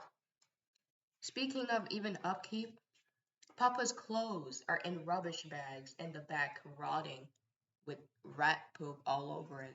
And we can't even get to go in the back because it never hit off the lock for us to go in the back. Because since Carl went there and everything, so we pretty much had to just sit there and watch it rot without any form of assistance. Now, when I found all of these prescriptions for Sister Jean, I will show and display all of these on screen. When you see these and you research them, because I've researched, okay, I need to do my research and know what's going on. I saw that these pills have nothing to do with what they say she has, which is crazy. Even for Dad, you can go online right now and see, okay, for example, Papa has a stroke. He had multiple strokes, and there's not one pill for any form of strokes or anything. There's even pills for blood disease and kidney disease when that has nothing to do with kidney disease. Sister Jean has pills and prescriptions for schizophrenia when she has no form of schizophrenia. What I have seen, there has been no pill or receipt showing any form of the illnesses that they have. It's something else. And everybody keeps saying she has dementia. And speaking of which, we got to speak to Sister Jean's sister because we were corresponding, and she told us herself that Sister Jean is perfectly fine. The background story behind this is since the doctors know who Mr. Wailer is, they were pretty much scamming Papa out of his money for Sister Jean's medications. And they were actually going into the millions. And Papa decided that he would go to Cuba with her to check this out. And they realized and saw in the x-ray nothing was wrong with her brain. So when you know all of these things, what do you do about it? You talk or you shut up. Because what we saw her do was literally feed into these people. She never said anything. She just told it to us, and we were like, wow. And we asked her, did you tell them about this? And she was like, no, and just kind of going around it. So it's like over and over, there's just more and more red flags. That this is also major proof to that is the fact that we found x-ray file papers. I'm not sure, but the papers are in black, and we realized that they were some form of doctor related papers, and we even sent them to her along with those other documents, and still nothing came out of it. We saw things progressed and realized with everything combined and realizing that nobody's really picking up of anything, I actually honestly came to the conclusion that they're putting a false narrative to the public saying that she has dementia when she doesn't. And most of the time, if you take a look in the documentary, most of it is about taking care of the elderly and mentally ill. So pretty much putting out there that she's a sick person, and that's the reason why she's not here with us, when in reality there's something more. Because from what I see, they're giving her pills. She's an elderly lady. They're giving her pills she's not supposed to be taking. It will deteriorate her and mess with her mind. That is, I don't need to be a doctor to calculate that. That is just common sense. Even with dad, dad is a fit man. And the fact that, but there's a sickness for his brain, and he's a healthy man. He doesn't even eat pastry or dairy products. He's a vegetarian and eats fish and strong meals. I might not have been around my dad for long, but growing up, from the meals that even I've gotten to eat and see, he's a strong man and he's healthy. He works out as an older man. He even got me as an older man for sake. So when we saw all of this, we're like, this is very not okay, and we need to look deeper into this more and see where we go from here. This story plot to me, honestly, is a combination of horror, thriller, and the supernatural. I'm not extremely superstitious, but I know people are into that stuff. And what we came upon also was extremely shocking to us. Now, Sister Jean's shoes and Papa's shoes, we only see one pair of them. And those pairs, their soles are torn off. I know Sister Jean is filled with clothes, and we only see about three pairs of shoes in her small closet there where she keeps her stuff, and only three pairs of outfits. The backstory of this is the fact that they burned her stuff. I never got to interact with Sarah at the time in 2021, but I did because she was the one who was asking some questions, like what happened to her stuff afterwards. And she was saying that since her stuff were urinated on, they had to burn them, even her bed sheets. First of all, there's a high level, heavy duty machine in the washing room that works, especially during that time it works. It doesn't work anymore, but I know during that period it was working. So why in heaven's name would you want to burn her stuff when you have a proper washing machine? That is just sick. And the fact that we even found these shoes, everything was just red flags waving all over the house. Even in 2021, I'm just really talking out everything.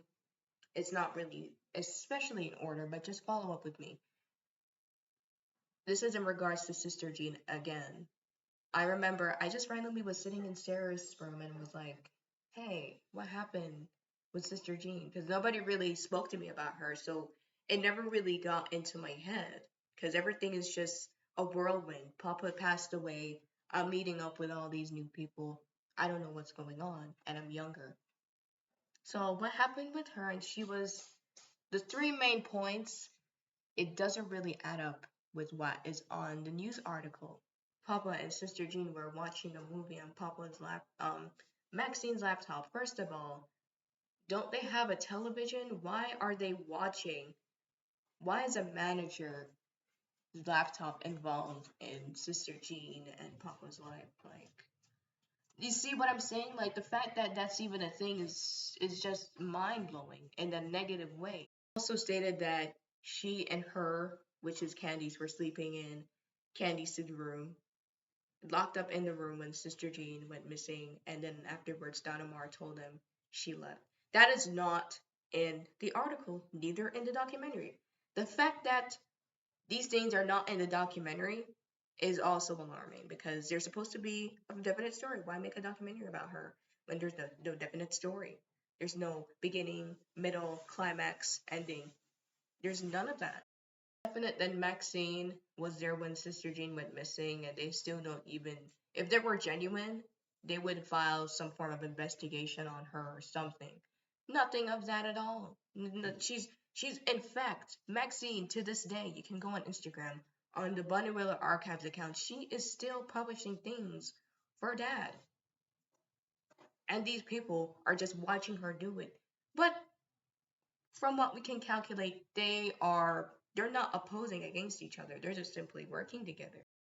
So now that we really saw the lack of correlation between stories, even Sister Jean's sister had a different story. She said to us that there was some form of package delivery, and Sister Jean ended up going outside.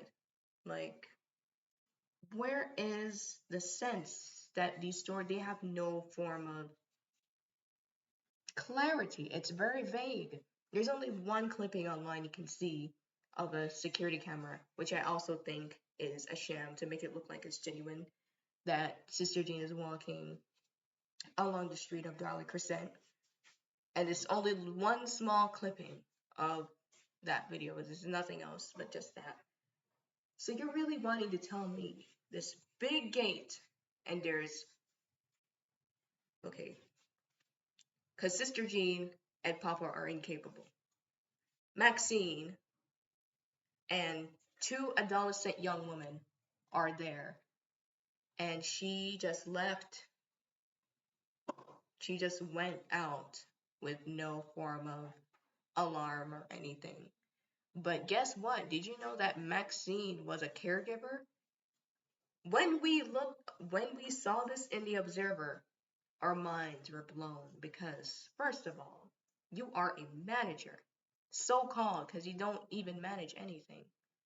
And then you are claiming to be something you are not, a caregiver, in such a situation like this. And stating again, nowadays she's saying she's an attorney at law. How is she not arrested for fraud yet? The rest of my siblings and uncles and aunts are conspirators because you know when a man is doing wrong and you just turn a blind eye to it. Everyone just is for themselves. Every time. And every time we just see red flags. When we talk about Sister Jean, it's like they go to a different subject. And it's even still occurring now. This year, if you look on one of Abijah's recent interviews in April, you can go on not Instagram, Twitter, and find it. And they had like a small conversation about Sister Jean, and it's very vague too. And I will get deeper into that. Talking, they just made a couple comments about her and saying, yeah, we really need to find her and all sorts of nonsense to look like they actually care. And as soon as they said that, the interviewer was bigging up some other people and he just jumped on to the other subject, and it's just no form of reverence, no form.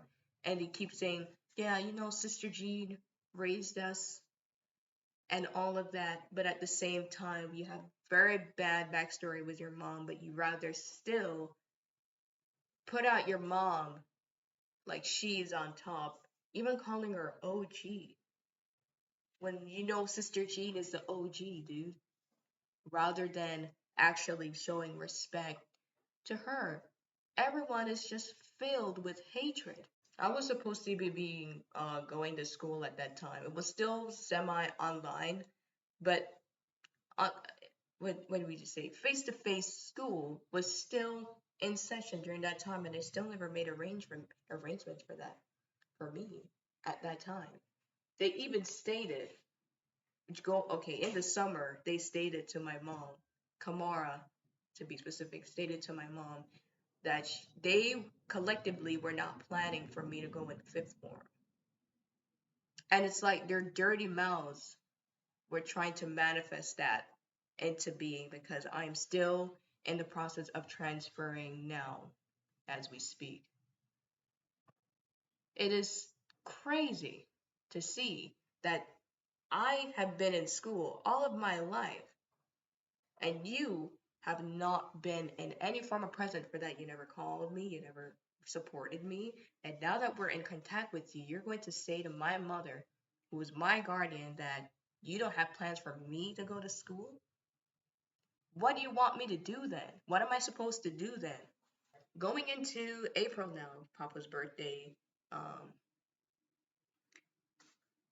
the birthday party was commencing, and since, okay, you know how it goes with being a spiritual person, when you're in your cycle, you don't really, as a woman, since you are unclean, you don't tend to do certain things, and especially you do not go around men and cook for men and etc. If you get the drill.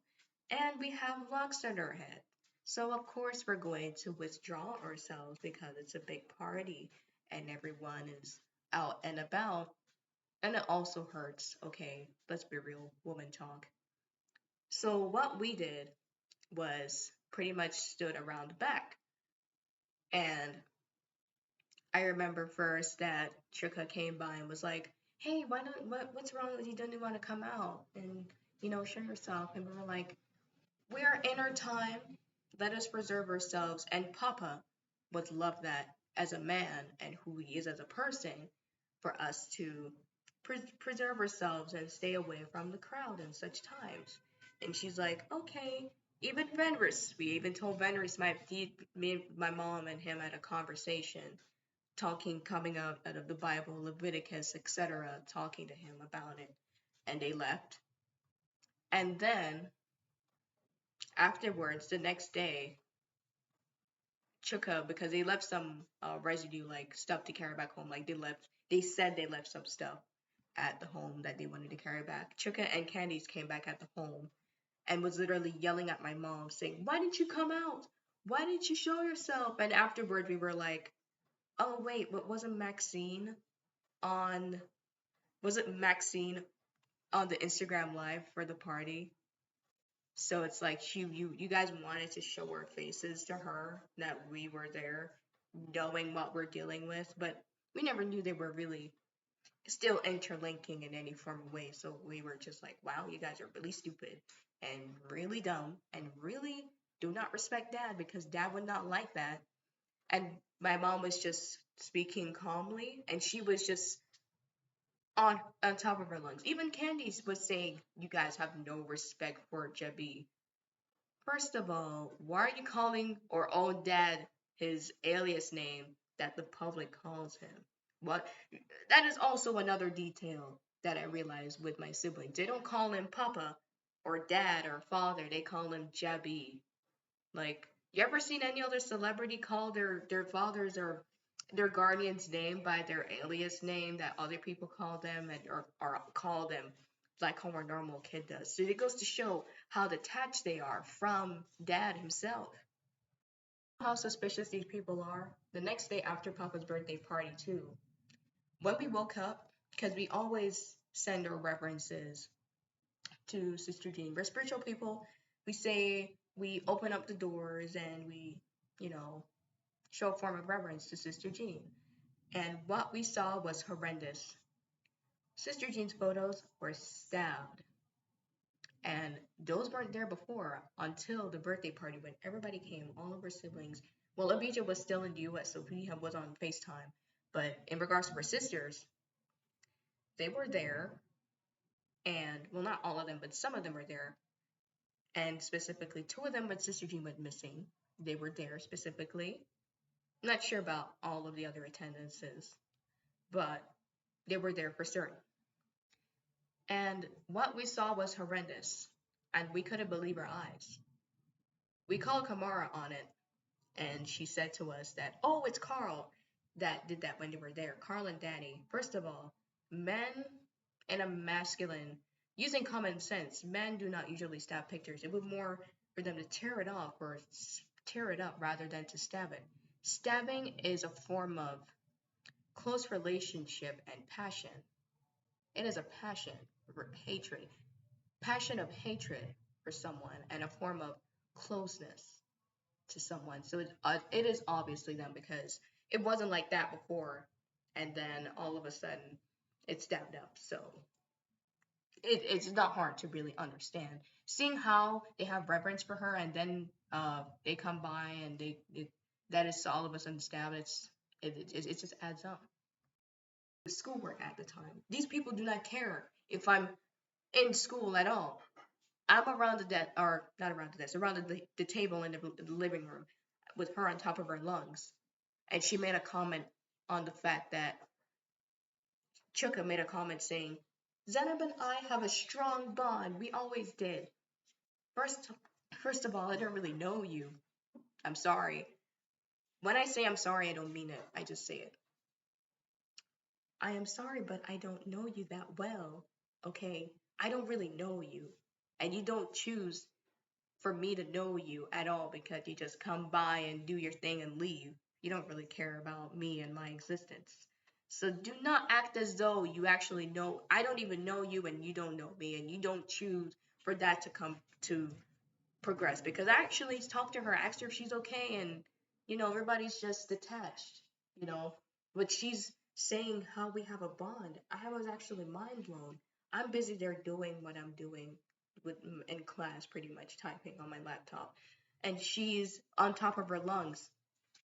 And she came by and said to me that me and you have a strong bond. Like, are you crazy, lady? I don't know you that well. I didn't even know your middle name. I don't even know what your favorite color is, even for Dad's birthday party in 2019. I was crying the whole time, and nobody came to me, not even you, saying how we have a strong bond. So I was just really turned off by it. I didn't even know what to say because it was literally in the middle of me doing class. We are like, what am I supposed to do? Get into your yelling? When I have things to do? I have important things to do. I have a future. What are you doing? Yelling on top of your lungs over nothing? And it's not even like they don't know. They already know. And her locks are at her pretty much at her back. And she was like, "Yeah, I do whatever I want in my time of the month." You just contradict yourself. She even contradicted herself the first time when I pretty much was getting to see her more in 2021 when she was in the living room and just sat down and I'm not even sure because I was watching the TV, but she made a comment saying, it doesn't matter if you're homosexual, everybody's who they are. You're saying that in Dad's house? It doesn't matter if he's not here physically. You have locks on the back of your head and you're saying this. It doesn't coincide. Just say you're not a Rastafarian then and move on. Why do they love to ride on things? Even on Dad's birthday party, when we were inside, what would you say? Miss Pauline, Sister Jean's sister, came by and gave me 5 bills, and she was like gesturing and saying, "Candice called Sister Jean crazy," when Candice is literally right in the kitchen. But we're saying like, how are you whispering to us about it? And she's literally in front of your face, and everybody's in front of your face, and you don't say anything, and you're still sucking up to them and laughing with them all these years. So it's like you wanted her to go missing too.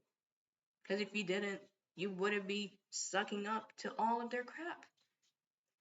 So much build up all these years and you haven't said one thing to these people. It shows the contention between, I wouldn't even say this is family, this is a biologically because by nature they are not family. Like, no, Candice knew the fact that Sister Jean's sister gave us something and we didn't put ourselves in any form of detrimental situation And she still found the heart, in a sense, to do that for us. And Candice had an issue with that. She was saying, don't take anything from her. Anything you have a problem with, call on us. Like, aren't we all a family? That shouldn't be a problem. It was mostly Kamara and Abijah the next day on the phone call, like on top of their lungs, saying how we should call on them and not take anything from anybody else. Like, aren't we all a collective? Everybody keeps saying we are a team, we are family, but deep inside, they're really just contentious. No form of family like homeness about them. Even for my birthday in 2021, when I turned 14, I kept my birthday at Abijah's home, and they're so, like, what would you say, impolite. We are on your veranda as visitors, and you keep slamming the door on us. What is that? He even licked my first slice of cake. Abijah licked my first slice of cake. And I said, why would you do that? That is disgusting. And he's like, oh, you have the whole cake to get. Speaking of whole cake, I didn't even get the whole cake. They took half, or more than half, to be specific, of my cake. So these people are just not family like in any way. Even for the meeting, there was a meeting with all of, well, not all of them. There was Kamara in the Zoom meeting, and I remember Ayada was supposed to come, but she didn't come by. And I was thinking, oh, maybe she's busy and stuff, when that wasn't the case at all. Even the conversation for my birthday party, nobody asked me, hey, what do you want to do when you grow up? Or, make the subject about me. Today's my day, and I'm at your place celebrating my day. You know what they're talking about? Cult leaders and politics and sibling rivalry. I just zoned out, to be honest, because I was just gesturing saying, hey, like, why are you guys talking about all of this stuff? And this is supposed to be my day. Even for my birthday, we drove somewhere to pick up some funds from Western Union because Abijah was driving in his car, and he was saying something like, we're supposed to pick up some stuff because Saffron sent like something for me. And that's still not where is that? I remember last year, when Kamara flew down, because they were saying how there was a court date in the suburb that was canceled. That was June 16 last year. And 2 days before the court date, Abijah emailed me collectively with everyone else saying that the court date is canceled. Just all of a sudden. And in the same time. And just to comment even on their homeliness as a family, you're a foreigner coming back to your family's home. And all you do is stay in the veranda. You don't go inside the house. That's not normal at all. That's not normal at all. That's just freakish. You grew up in that home, had experiences. You come back as an older person, and you don't even spend time inside. Not even in the living room. You're sitting on the veranda. Even Adrian was making some sick comments on our grandparents, saying, "Oh, they're dead and gone." Like, have some respect, sir.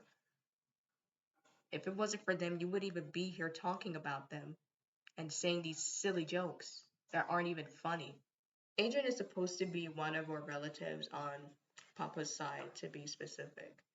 But their sense of homeness at all is just 0%. They have no form of reverence or any form of morality, I see, in any way. They just live, eat, and just be fake in front of everybody and say, look at me. I am a righteous person and we love righteousness, but no, they don't.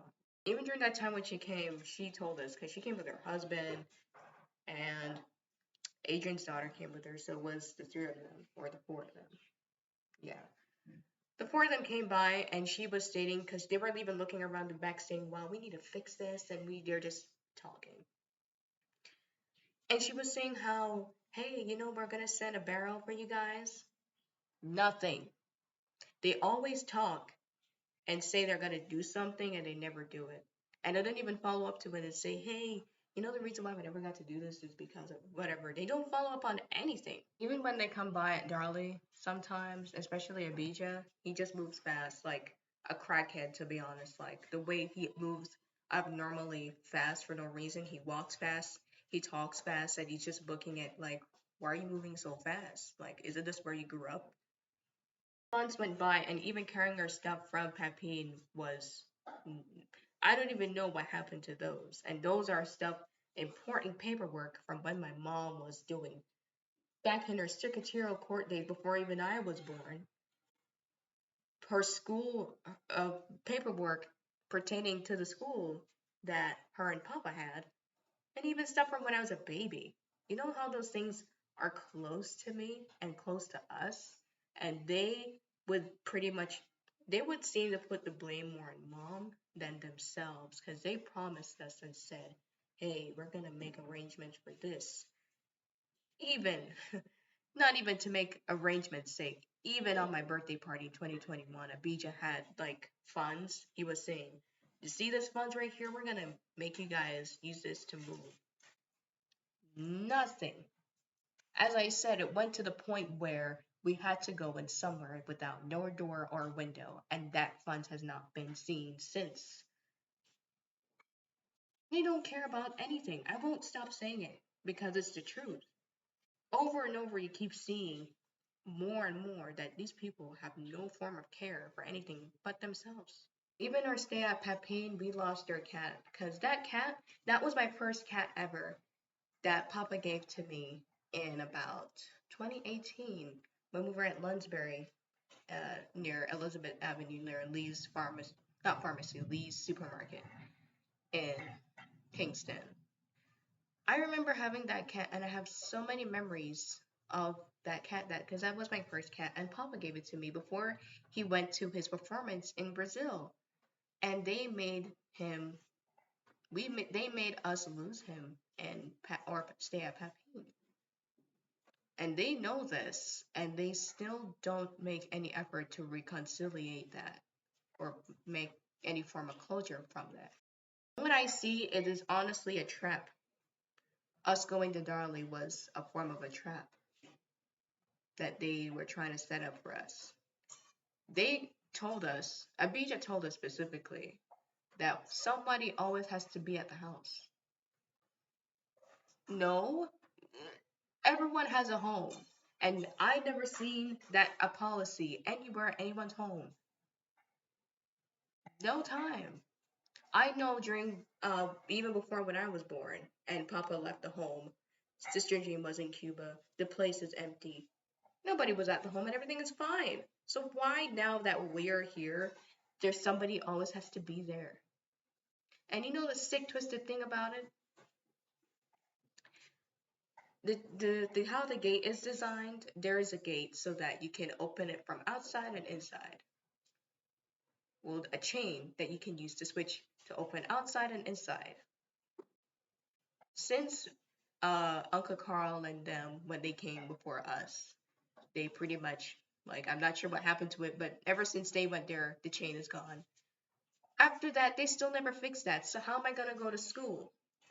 How am I gonna go back in and come back out? And they're forcing my mom, hey, your mom needs to go to work, or I do needs to go to work. So when all of us are out, how are we gonna get back in?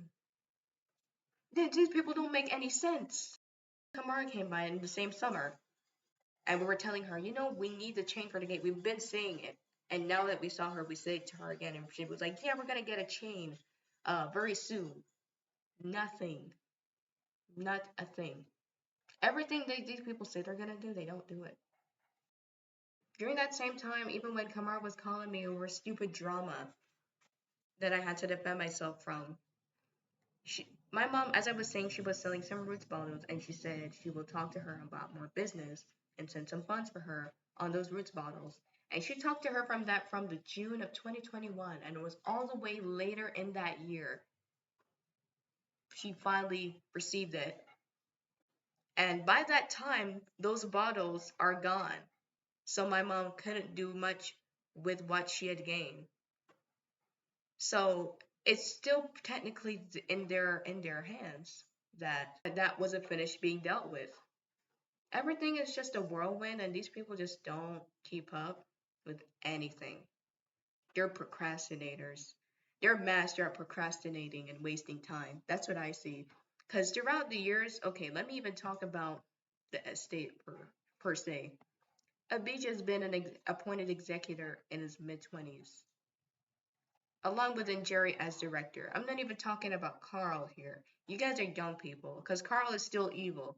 I'm not saying he's not, but the fact that you are a young person and you had all of these little things to do with, even with burying Papa was a shambles because the land tax was owed. Are you serious right now? What have you been doing all of these years? Going on tours and being a spaz on stage? You're not even on stage that often anyway. Only every once in a while, from what I see online. And you have land tax to be owed as an executor? How not credible are you? People know I had school to attend to, and they still haven't made proper arrangements for that. We even expressed ourselves saying with Maxine and Carl, and I don't want to be a possible target at school. So sometimes we were suggesting sometimes I go in and sometimes I'd be out of school since it's still online and face to face at that same time. And you were like, yeah, we agree with your statement, but nothing came out of that. So what I would do is just make sure I still keep on top of my game, do my online work, and hand that in. And my teachers commend me very well for that. They commend me very well for that, and I am very proud of myself for that, despite all the unnecessary adversities these people put my way. And going into the summer now, it was in June or July. They held a meeting, Zoom meeting, stating that there was about 7 points. I don't remember all of them on top of my head, but there was 2 points that were discussed, the first and the second one, which was about Portland and its upkeep pretty much, and me and school. So in the whole meeting, because I always have my notes and I type pretty much the whole time, it was really Candy's talking, and she wasn't really saying anything pretty much. They never really said anything in the meeting. They were just talking and pretending like, okay, we have a plan, we have a memo, we're going to work by this. And in reality, they're just trying to look like they're smart when they're not. Because smart people do smart things, okay? And when it came to me now, Tamara was suggesting, like, hey, I will help send some stationery and some bags and stuff. Because I actually output my bill in regards to school, like my school uniform, school shoes, school bag, stationery, etc. I made sure I emailed those things to Abijah, and they were discussing it in the meeting, and they were like saying, "All right, Kamara's gonna help out with these things." And the meeting was very vague because there was only two things discussed in that meeting, and it just completely shut off. Like it just shut off, and nothing came after that. It was afterwards now, Avija was saying that three of my siblings would be paying the bills, and those three of them, well, not bills, but my school fees specifically, are Saffron, Candice, and Ebony. And me and my mother drew back because we're saying, we will take Saffron's assistance, but Candice and Ebony's assistance, we will not because of how they treated me. And speaking of how they treated me, I remember in when I was 10 years old, as I said, going sleepover. Ebony asked me at 10 years old about if I have a boyfriend yet. I'm 10 years old. Why are you asking me about that? And her actions still haven't changed because she's asking me if I'm not spoiled yet and pretty much exposing me to disgusting music videos while I was there in 2021. I just had to zone out everything. So I was not accepting any form of assistance from these two because they're disrespectful. Even as I said when I went to Venris, Candice jerked me in my forehead. I'm not necessarily hurt by that, but I'm saying, why are you doing that when I didn't really do anything. Her reasoning behind that was I left the bathroom wet. I'm not even gonna go into that, but I didn't do anything wrong. I felt unwell. She could see that I felt unwell because she passed in the room and saw me laying down, and I felt ill. I couldn't fix anything as yet, and I was just getting up, and she's yelling at me over that. It was just crazy. I think these people are actually just crazy. So when I saw this, I'm saying we both rejected, and my mother expressed herself in the email back to him saying that we are not accepting this, and it was like a contention because they were saying like you're supposed to, but it ended up afterwards that Abijah had to pay for my school fee. I'm looking forward to for the summer going into the new term that I'm gonna start doing school now, and we will get assistance from my family. And we figured that Abijah paid my school fee, and he came by the house one morning. It was a Saturday morning, and he came by, and Chuka was talking to me. They actually came by not to really for me, but for them old stuff that for them old stuff for them in the container, the rotting container. And the whole time, Chuka was just trying to make conversation about me in school. Really, it's not. It's just like small talk, pretty much. And I was honestly waiting for the stationery because I'm saying, okay, we're the stationery, but I'm not trying to be too pushy. You know how that goes.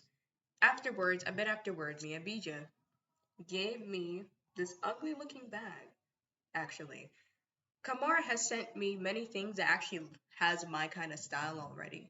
So when I saw the bag, I actually drew back because I had my hands stand up behind me like this, and I gave him a look, like, what is this? I never said anything. I just gave him a look, and my mom had to like gesture and say, "Okay, you can get the bag." He gave it to me with his pinky finger, and the bag was light. When you say stationery, we're talking about books, pens, pencils. You go on, paper clips, sticky notes, highlighters. You go on with it. And he gave me the bag like this, and there was not even a pen in that bag. You know what was in that bag though? And ugly shoes they sent me. It could even fit. Not only the shoes was disgusting, the shoes could even fit me. It was out of my size, and Kamara sent shoes for me that was in my size before. I even sent her the shoes that I wanted. So it's just in shambles. So they're pretty much sabotaging me. And also, what came to us afterwards was that if we were stupid, I would wear that back to school as an easier target because that bag is loud. Anyone can identify that bag, and we're trying to protect ourselves. So when I'm passing through, going to school, getting a taxi, etc., someone can just easily recognize me as a target. So they're pretty much sabotaging me at the same time while looking like they're trying to help when they're clearly not. So receiving that bag, we had a back and forth conversation. They took their stuff and they left. And it was afterwards I realized, hey, what about the school fee receipt? We need that. And my mom called him and said, hey, you forgot the receipt. And he was like, oh, crap. But we just drove. He said he was ahead of the road. Like, you're not far from where you left from. But you still never drove back and got back, sent back the school fee receipt. But we will see, guys will see his intentions afterwards for the reason why he kept the receipt. Don't care about me going to school or anything. Because okay, there wasn't any from an internet connection at the house, and that modem, it didn't really work, but we were still trying to like use it like whatever it can give, right? It only would last a day, but we put on the new plan and it would just go out. And they knew about this and they never fixed it. So what my mom came up with was that the idea that she had was she would use hotspot on her phone using a digital service daily, and we Kamara would help out with that. She would send like 4G worth of credit on mom's phone so that I can have internet every day for the month. And so there was a time that Kamara sent a plan and it never worked. And we were like, hey, don't send that plan again. And she did again, knowing that it doesn't work. And we were like, hey, You know that this doesn't work. Can you help fix this, please? Because I'm supposed to be in school. And she took away the credit completely. She took away the plan completely without putting on any credit. From then, nothing. I do when he was working in the summer, had to like buy credit sometimes. Sometimes there would be days where I didn't even have credit. We make sure, but the situation that these people put us in, it is not in our best capability to provide internet every day. So it's like these people don't even care if I have any academics done because you're talking about school and this and school, but how am I going to go to school? How am I going to do this when you're not even providing or suggesting any form of ideas to help get that going? In the new term period, Abijah came there 2 times. The first time, I believe, was that he came to change the flag, and afterwards, either one of those times, afterwards, he came to like look on the backyard again. Like, you guys keep looking at the backyard. You're looking at it, you're looking at it. You're gonna fix it, or you're just gonna keep looking at it. Anyway, so it was during that same period. 60s are coming up, and you gotta pay subject fees. And we even, me and my mom listened into the PD meeting in Zoom, and we were adding up pretty much each fee. So let's say this is for this specific subject fee is for $1,000. And many parents got these miscalculations too. We would just add up each fee, and it would come up to a total. And we told him the total, and he was like, no, you have to get the late fee. You have to get the late fee. And it was upon our recognition that there isn't such a thing as a late fee. So they just keep putting the most important things in the back, and whatever that has to do with them, they put it on the forefront. And then after he said to put back the late fee, he's saying that us as Jamaicans and Restas should take care, or this is not word for word. I'm just saying what he said in general, that we should take care of our children. And we're just looking at him like, what are you saying right now? Like, you're not even paying for the fees, and you're telling me to pay late fees, but you're talking about taking care of children. You're so hypocritical. So upon all of these attendances, he even just gestured and looking my book. He never really asked me about, yeah, heads in, how was school, how's that going. They would even put me in this forceful position. I remember in 2021, they want us to make blood out of stone repeatedly. Like, how we're gonna do something, and the resources aren't even there to get forward to do it. I remember in 2021 when I was there and I was showing him, hey, do you know I can draw? And he was like, whoa, you can draw, dad. You should draw, dad, And I'm just looking at him like, I didn't even answer because I'm saying, the situation I'm in. You literally left me to be under a roof that is leaking and leaking, and I can't even get proper sleep because our neighbors are disturbing us on top of our heads. And I'm supposed to be drawing my dad under that condition. How am I going to be inspired to do that? These people just want me to make blood out of stone and make my mom make blood out of stone. So we were just left in a limbo, and we were just like, coming from July till that time, we were like, you know what? I think it's our time to leave here because this looks like a trap. Because it was during the same September period, somebody broke in. Somebody literally broke in, and I had a fever that night, and I could even do anything. All I could do was just hear the commotion. My mom had to call the cops, and it was just a ruckus. It was early in the morning for September too, like going into the first day of school. I couldn't even get to go to physical school because of the conditions that these people put us in, because the gate is pretty much not fixed. So these people just put us in a limbo because how am I going to go to school when that's not fixed, you idiots? So I was in a fever that night, and it was just a whole mayhem. And it happened repeatedly. Like, we keep hearing stuff on the roof, and we have to be calling the cops every night from the summer going into late last year. And we were telling Abijah about this, even the time when he came to look at the backyard. We were saying, hey, you know that we need a dog, at least a puppy. And he's like, yeah, we're going to get a puppy from Portland. Because they took the dog, they took Panther, the dog, from Portland, from Darlington, and drove him to Portland. Like, what is that going to do? So what happened to him now? Are they taking care of him now? I bet they're not. So thinking that that's at least gonna get sorted out, the next time Abijah called us, he told us that Sarah is coming there to live because there's war and gang fighting, whatever, in Waterhouse. Which I beg to differ because she had her stay there this whole time. She had her stay there this whole time, and you guys made her leave because of her nasty lifestyle. Bringing her woman.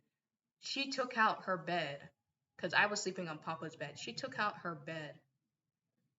No, she took out Papa's bed that I was sleeping on in 2021 at the time into her room, and then afterwards, she brought a woman in that room. I don't know what they're doing, but you already know her lifestyle already, and it's not acceptable. Even if she was straight, it's still not okay because it's a family home. That's just disgusting. Like, why would you want to do that? On Mazai's birthday party as well. And I am there as a minor. So, they know all of this history with her, and they still decide that she should come back because she's in danger and all of that. And we're like, okay.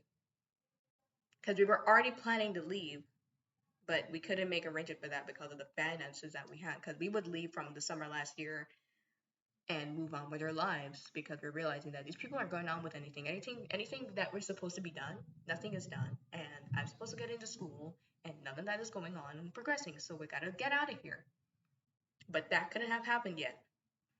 So he never called us to say that they got a new puppy or anything. Excuse me, but he called us to say that Sarah was coming back, and she's the same sister that was there when Sister Jean went missing. Okay, a red flag in it in of itself is the fact that she came there after everything that she has done. And then when she came in Sister Jean's room, they say it's untouched. Like you shouldn't go in there, or or not even going there in that sense, but to keep it the same way it's supposed to stay like that forever. Abija told us that the first time we went there on the phone call, like he's saying, her room is gonna stay like that forever, and we're like, okay, we comply to that. When she went there, she exchanged furniture,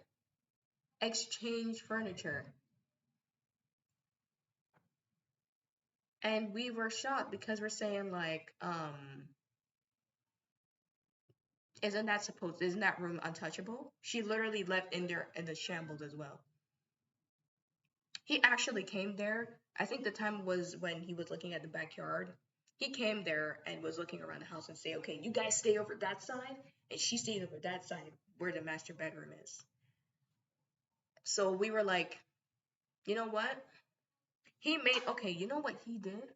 Not only did he say to make us stay separate sides, but he literally told me and my mom that I'm gonna sleep on the ground with her, and she's gonna sleep on the bed that I was sleeping on. You're telling me you have the heart to put your smallest sister on the floor in a room? Because that room is next to the same records room where the rats were in, and my mom was occupying that room. But since my mom is tough like that, she can bear with anything that comes her way. But the fact that I'm supposed to be in that situation now, it's inhabitable. I'm on the ground, and there's a bed where I can perfectly sleep on, but you'd rather me sleep on the ground with the rats infesting my time and my space. Another red flag too is the time when she cut the keys. I do as a con artist from my mom's side. I would call him a con artist because I remembered I do lent her the keys to cut for the grills and stuff the same day she came. And the next morning, because we always make sure everywhere is locked. The next morning, my mom went out to open up, and she realized that there is the middle grill is literally left open after everything that's going on with people on the rooftop and everything, and we have to call in the cops in fear of our lives, knowing what Carl is doing and everything. And Adu was awake during that. He was up the whole night, and I'm in the room in the back. The room couldn't even be closed. The door is literally has to be catch on the you know those kind of doors that are very wobbly and they have to be like on the floor. The door couldn't even be closed, so we're still in such an unprotected state.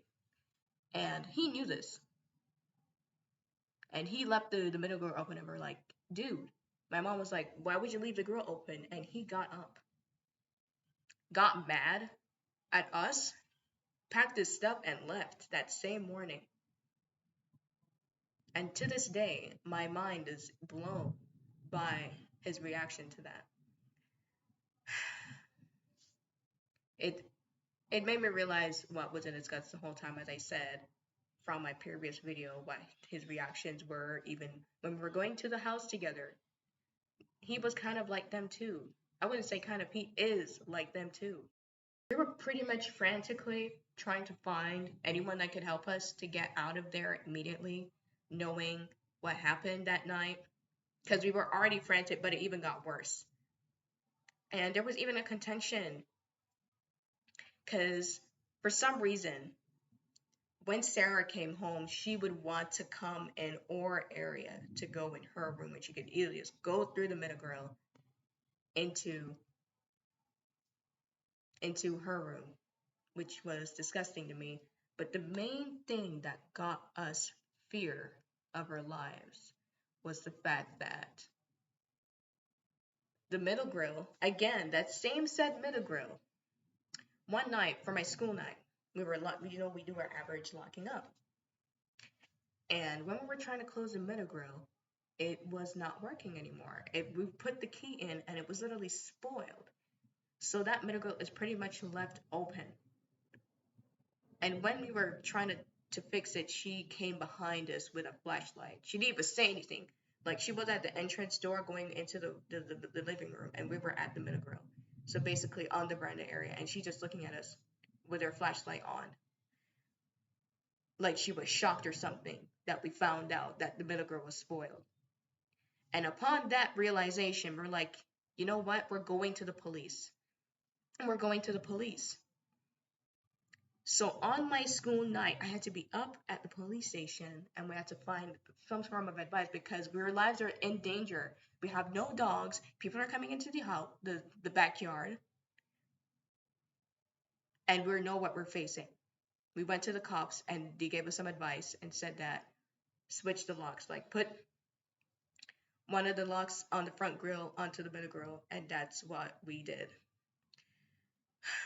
Knowing, and that lock is still stuck, so we had to put it on the bottom.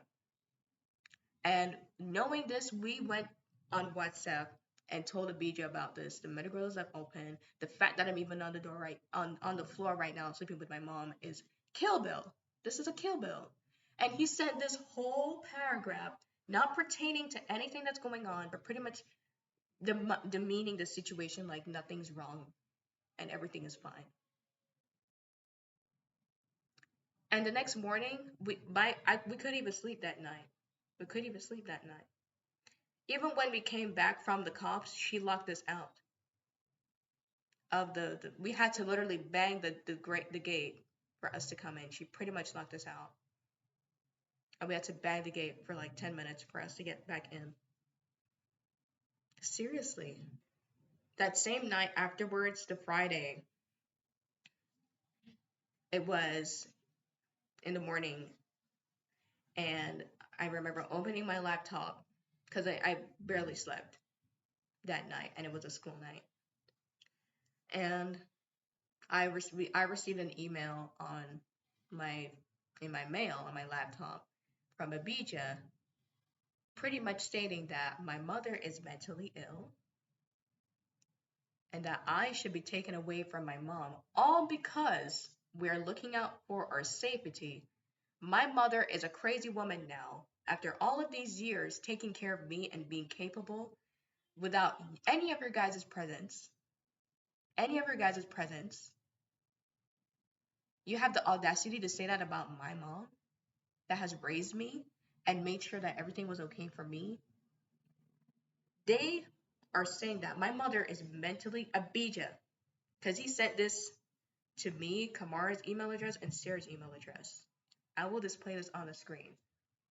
He's stating that my mother is mentally ill. She's bad influence. She's manipulating my siblings and me, and that if she doesn't meet his requirements, she will be met in court or possibly in jail. And that led us to leave that same next early morning, Saturday, the 26th of November last year. I had to leave from my own father's home, all because of him, all because of my siblings, of my same father, of the same father. I'm not even safe in my own father's home. Even before the grill was tampered with, the major red flag was even before that, when we were passing through the living room. The lock for the door and the room that they took me out of to sleep on the ground and make her sleep in was perfectly fine. And she changed the lock for that door to make the key be outside. Why in heaven's name are you changing the lock for your door?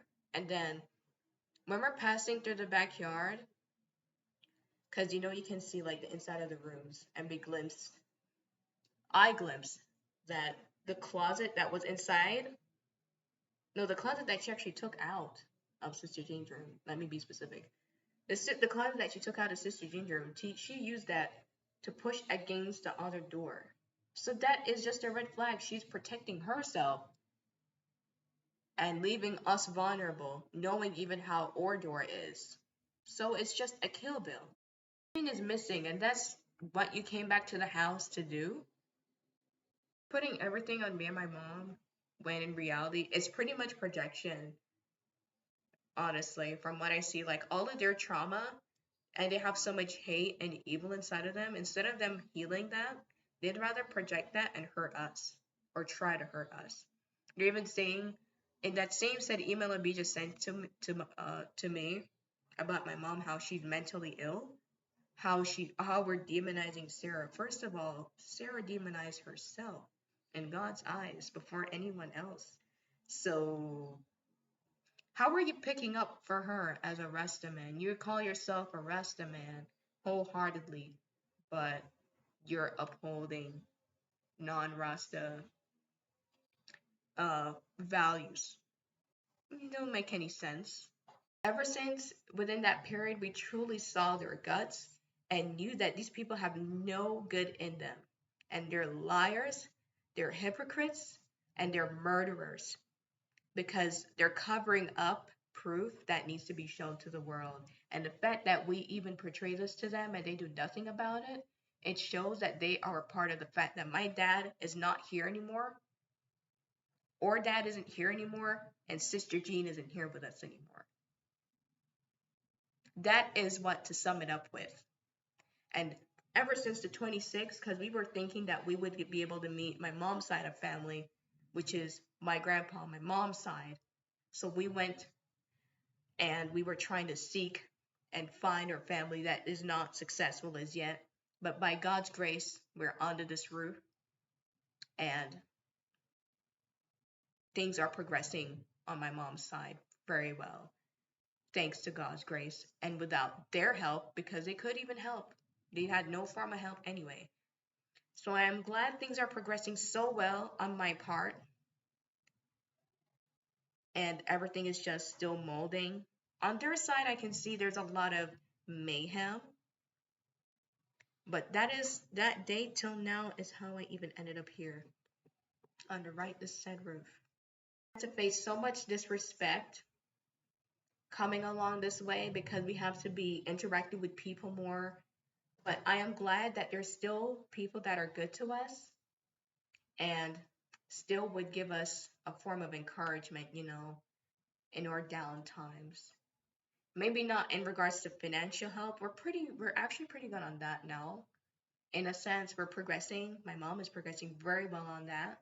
But I'm so thankful for the people that really gave us a good word for all of these things that are going on right now. And God bless them. God bless them wholeheartedly. To show these people still persist in their wickedness, they still would send emails to us, and I can see a lot of arguing and back and forth that really reveals their hypocrisy and the truth that to what even I'm saying right now. Everybody's pointing fingers at everybody. You did this and you did this, but they did the same thing. So it's like, it's the truth, but at the same time, you're a hypocrite. So we see a lot of back and forth between their emails sometimes.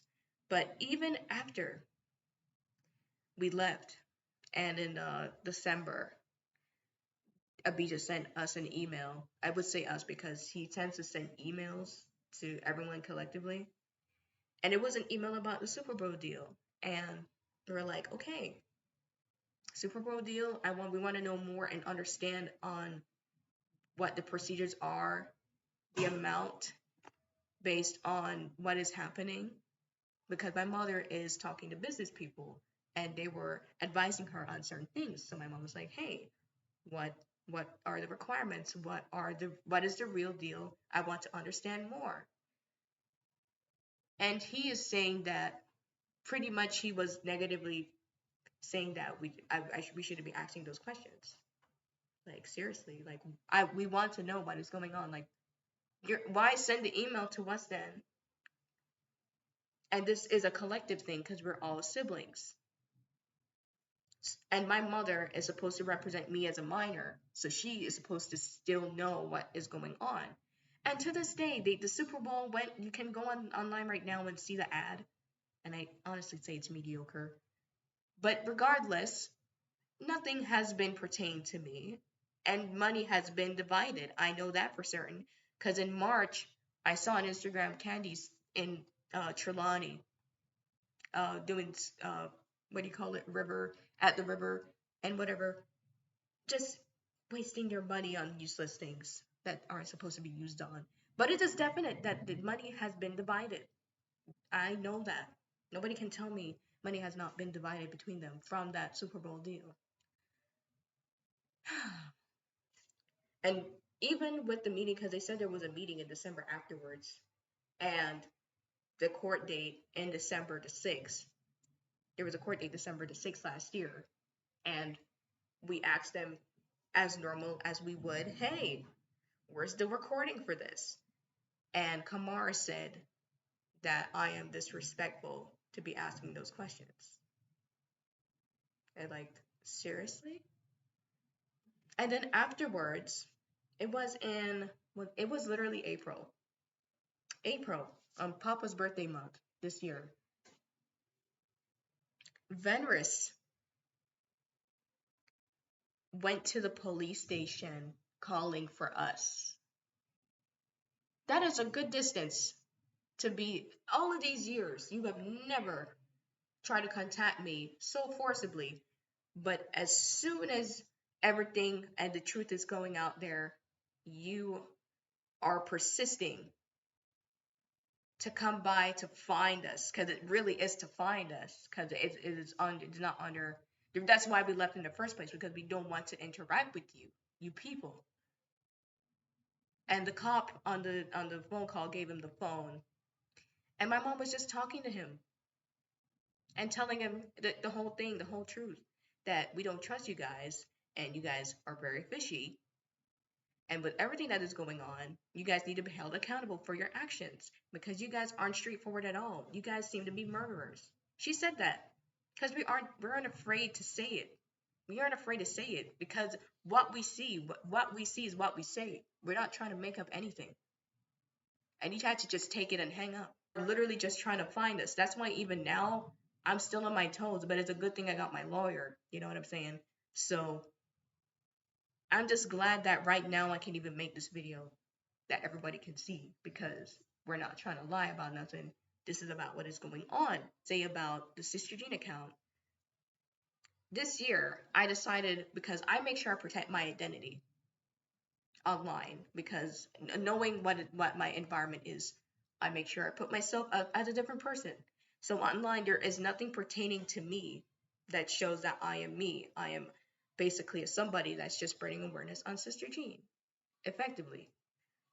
And I decided as a fan that I would direct message the Bunny Wailer official account based on Sister Jean's case, because I've been commenting and I'm acting as a stranger to protect my identity, and there has been no form of feedback. So I'm like, you know what? I'm going to direct message. This was of March this year, right? I decided to write a message on Instagram, and I saw them come online, come off, come online, come off, because I know it is the siblings that pretty much direct this account, and I know it must be a BJ that directly owns the account. So I remember you can see the snapshots on the screen right now. I queried about Sister Jean's case, and they gave me very negative, improper feedback. And I backed up and said, hey, this is not professional. You need to keep up with the case and persist. And their response to me after, this is not word for word, but this is in general. What their response to me after I said that was, Althea, go to your bed. Althea is my mother's name, by the way. How guilty? How guilty can you be to literally assume that it's my mother under that account when I am a fan with no form of any form of my identity shown to show that it is related to me or my mom, and you're telling her to go to sleep? And guess what? I was blocked after they said that to me.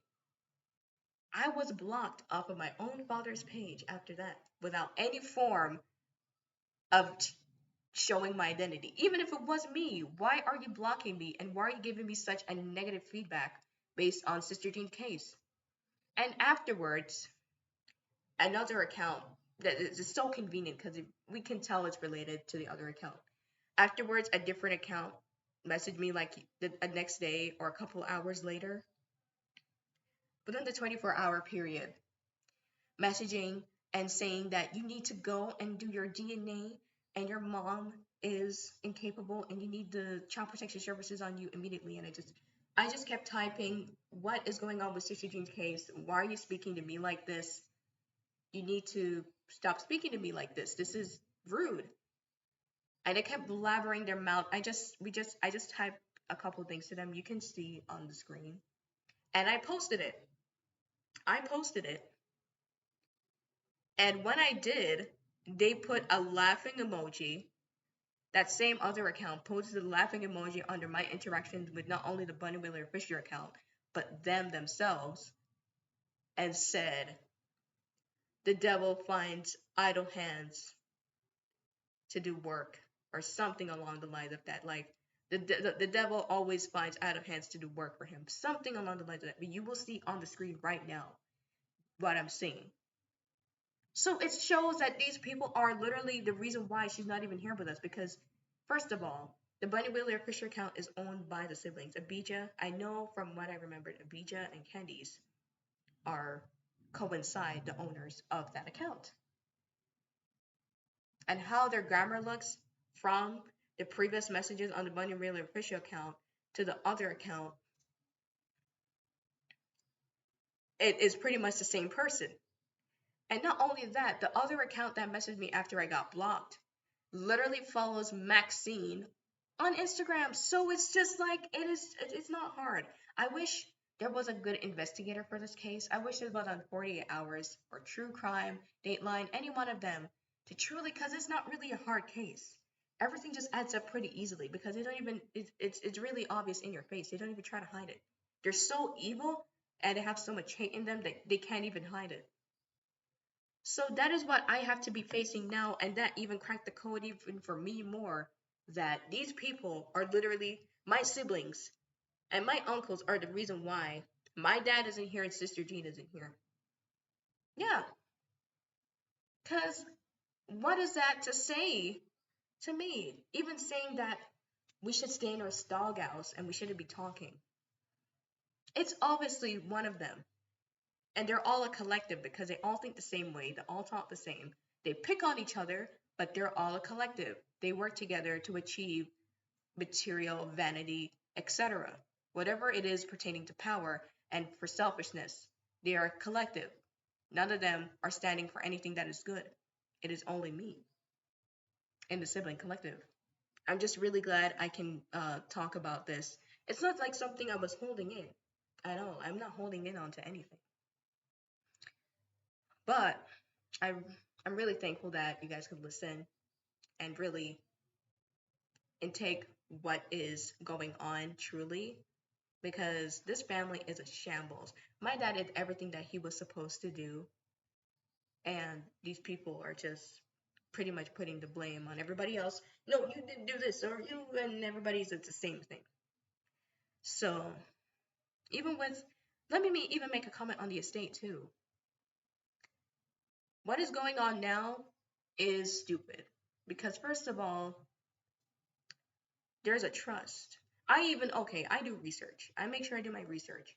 One of the very first things to make sure your trust is valid is that you keep it safe.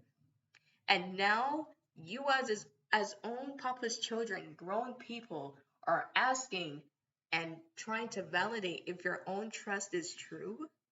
Aren't you guys in a meeting? That's so stupid. And now they're making that as an excuse for me to not be taken care of by the estate, which is dumb because I'm a minor. I'm the most important person here. You guys are old. You have expired. I'm the most important one here. My time is here. But you guys have expired because you guys age really badly. In very bad ways, by personality, by how you keep yourselves, by who you are. You guys have been appointed these things: director, grand jury, executor. Come on. And everybody's just bickering like, oh, I'm supposed to get this portion. And I'm supposed to get this portion. But it's like, I'm just praying to God about everything and hoping that everything just gets finalized. And these people are supposed to be put in jail. These people are supposed to be put in jail because even their affidavits by themselves, first of all, your affidavit is supposed to be true. And the fact that their affidavits are pretty much lies because they're saying how they are applicable to control the estate, even Abijah, when certain things aren't supposed to be dealt with. First of all, the first thing you do when you have an estate and you're an executor and the person dies, the executor reads out the will to the beneficiaries. That has never happened, and it's been 3 years. So nobody's capable. The bottom line is, who are supposed to be put in jail are put in jail for all their wicked doings. We're even overhearing now that in jury, well, since they have back and forth on emails, and Jerry opened another account to intake Papa's income from his royalty. Another false account to intake for herself his royalties. What are you directing? What are you really directing? Come on. You guys can't really pick up anything though. The best thing you guys have to do now is get your hands in some handcuffs and go in jail for the rest of your life, honestly. Because what are you going to do? And honestly, even the court case itself is stupid because you are the executor. You're his only son. You're old. Okay. You're like going into your 40s now. You're old. And you don't even know your own will. So what were you doing the whole time? What were all of you doing the whole time? As the first one, she's literally the last one. And I'm the first one because I'm the one speaking up. Where is she in all of this? I know she's not necessarily in the director's board or anything, or estate board or anything, but you're the first one. You know everything about that. And you don't even know what the hell's going on. You don't even have any say in anything. You're just in the back and eating popcorn like everything is okay. We also got contact with her last year and she was saying a lot of things. She even knew when Abijah was going on tour. And we drew back because we're like, okay. Like, how do you know that? We never asked her that. But we were wondering how she knew that. But afterwards, we realized that they were working together because for her birthday last year, because Sister Jean and Ayata have birthdays pretty much a couple days apart. And she was literally talking about Sister Jean, how Sister Jean beat them and made them get beaten by dad. Like that's what you have as a memory for her. That's the respect. That's the love you have for her. Seriously.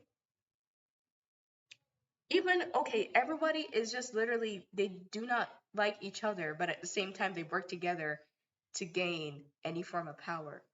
Because for my birthday, she was supposed to come into the meeting for the Zoom meeting for my birthday, and she never came. And she revealed to us afterwards that the reason why she didn't even get to come was because Abijah and Chuka never sent the Zoom link. But after when the party was completely over, they sent the link afterwards. So it's like everybody's just picking on each other and who gets to suck up and who is submissive and who is not.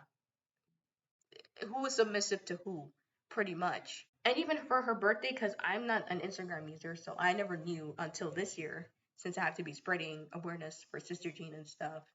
I also advise you to follow and retweet and even spread this video to anyone online to really help bring this case up because this is serious. This is not a joke. So in regards to Ayata now, it was her birthday, and they were saying happy birthday, and she was like, yeah, I'm gonna wait on my coworkers and celebrate my birthday with them. You know what? Those were our coworkers. Those were Abijah and Kamara. I'm not even exactly sure because the face looks extremely unrecognizable, but it was definitely Abijah in the photo. You can go on Instagram right now and see it. Those are the people that she was co-working with. So like anytime, because we expressed ourselves to her like, hey, I don't trust these people, and we don't like how they're moving. And she's like, yeah, and we would talk for hours, just like with with Kamara. We would talk for hours, and they end up becoming liars and hypocrites. And we never knew that the co-workers was literally Abijah she was hanging out with for her birthday. So anything we said to her, she would spread the message back to them, pretty much. So she ended up being a crap hole too. She's literally the first one, and she can't even talk for herself. All of these emails are being sent, and she can't even say one thing. She hasn't said one thing throughout these whole emails being exchanged. Even now, there are emails being exchanged. And there's a back and forth and arguing and who wasn't there when who wasn't taking care of that and who didn't do this, and at the end of the day you guys are all craps because you guys didn't do what you're supposed to do, and that's why you guys are in this situation. But by the will of the Almighty, everything has to be put in the rightful place, every single thing, because Dad never worked hard for his legacy and Sister Jean's legacy to be put in this. Everything has to be finalized. And that's why I'm speaking up right now, not only to let the world know, but to put these people in their rightful places. In regards to DNA, ever since 2021 with the court and everything, they were pretty much talking about the DNA, who's supposed to do DNA, and Abijah was backing it down like, no, we're not supposed to do DNA. Nobody's supposed to do any DNA. But we weren't backing down on it. We're up for like whatever the court says, we will do it. And now all of a sudden, it's Jerry alone that's pushed up in the forefront. I'm ready right now to do my DNA. I don't really care about that. I have my lawyer, and whatever the court says, we will do because it's a court, right? We're not trying to do it on anyone's requirement, but whatever the court says, we will do. And now they're trying to make it look like we were the ones backing down when in reality it was literally Abijah backing down. We always were up for the DNA, so I don't know why everybody is like making it look like we are the ones that back down when in reality we're always up for it. No formal recordings or anything, but back and forth and arguments between them, and I don't have time for that. There's 3 years worth of probate, okay? And everybody is sending all these affidavits when in reality, nobody is responsible for their actual roles. So pretty much everyone is supposed to be held accountable. What I see odd about all of this is 3 years worth of court, and there's so many papers filed, and nothing has progressed from it. No investigations, no form of anything. It's just a drawn out thing. And I'm so glad I have my lawyer to pretty much put a halt to all of this. From the documents we had received, it is a requirement from the court that everyone as an individual is supposed to send in their affidavits. And I already have my lawyer backing me up on that. And there's no form of affidavits filed. Is that even legal? A court is commanding you to send in your affidavit and you have not filed it. Repeatedly. It's been from this year, really. We haven't seen any affidavits, and there has been so many requirements from the documents from court saying, file this affidavit on said date. Nothing. Maxine's supposed to file an affidavit from mid this month. So was Abijah, and nothing. Even that same interview I mentioned earlier, on Twitter. I remember just talking the truth and saying that he's a liar and hasn't even shown any form of reverence for Sister Jean. And that same interviewer blocked my account on Twitter. And you can see on my posts on Instagram and Twitter that he blocked me. So over and over, it's just so much more red flags. Even Sister Jean again. It just shows that these people are conspirators of the reason why she's not here with us today. We found an interview of, no, not an interview. There was a performance for Abija for this year's Rebel Salute. And we were watching the performance and them saying, he's bigging up his mom, he's bigging up his dad. What about Sister Jean? She's missing. This is a large platform. He's supposed to mention her and talk about her. And I decided to email him about it, and he said that he mentioned her in an interview. And he mentioned her on stage in the song that he made. Speaking even of that song was made in 2019, and he made it look like it is a recent song, but it's literally made in 2019. Like, all right. Even the song is weird. Like, why are you starting the song with "We don't go to witchcraft man's house"? Anyway, this is not about the song, but I'm just still commenting on how vague and low quality these people are.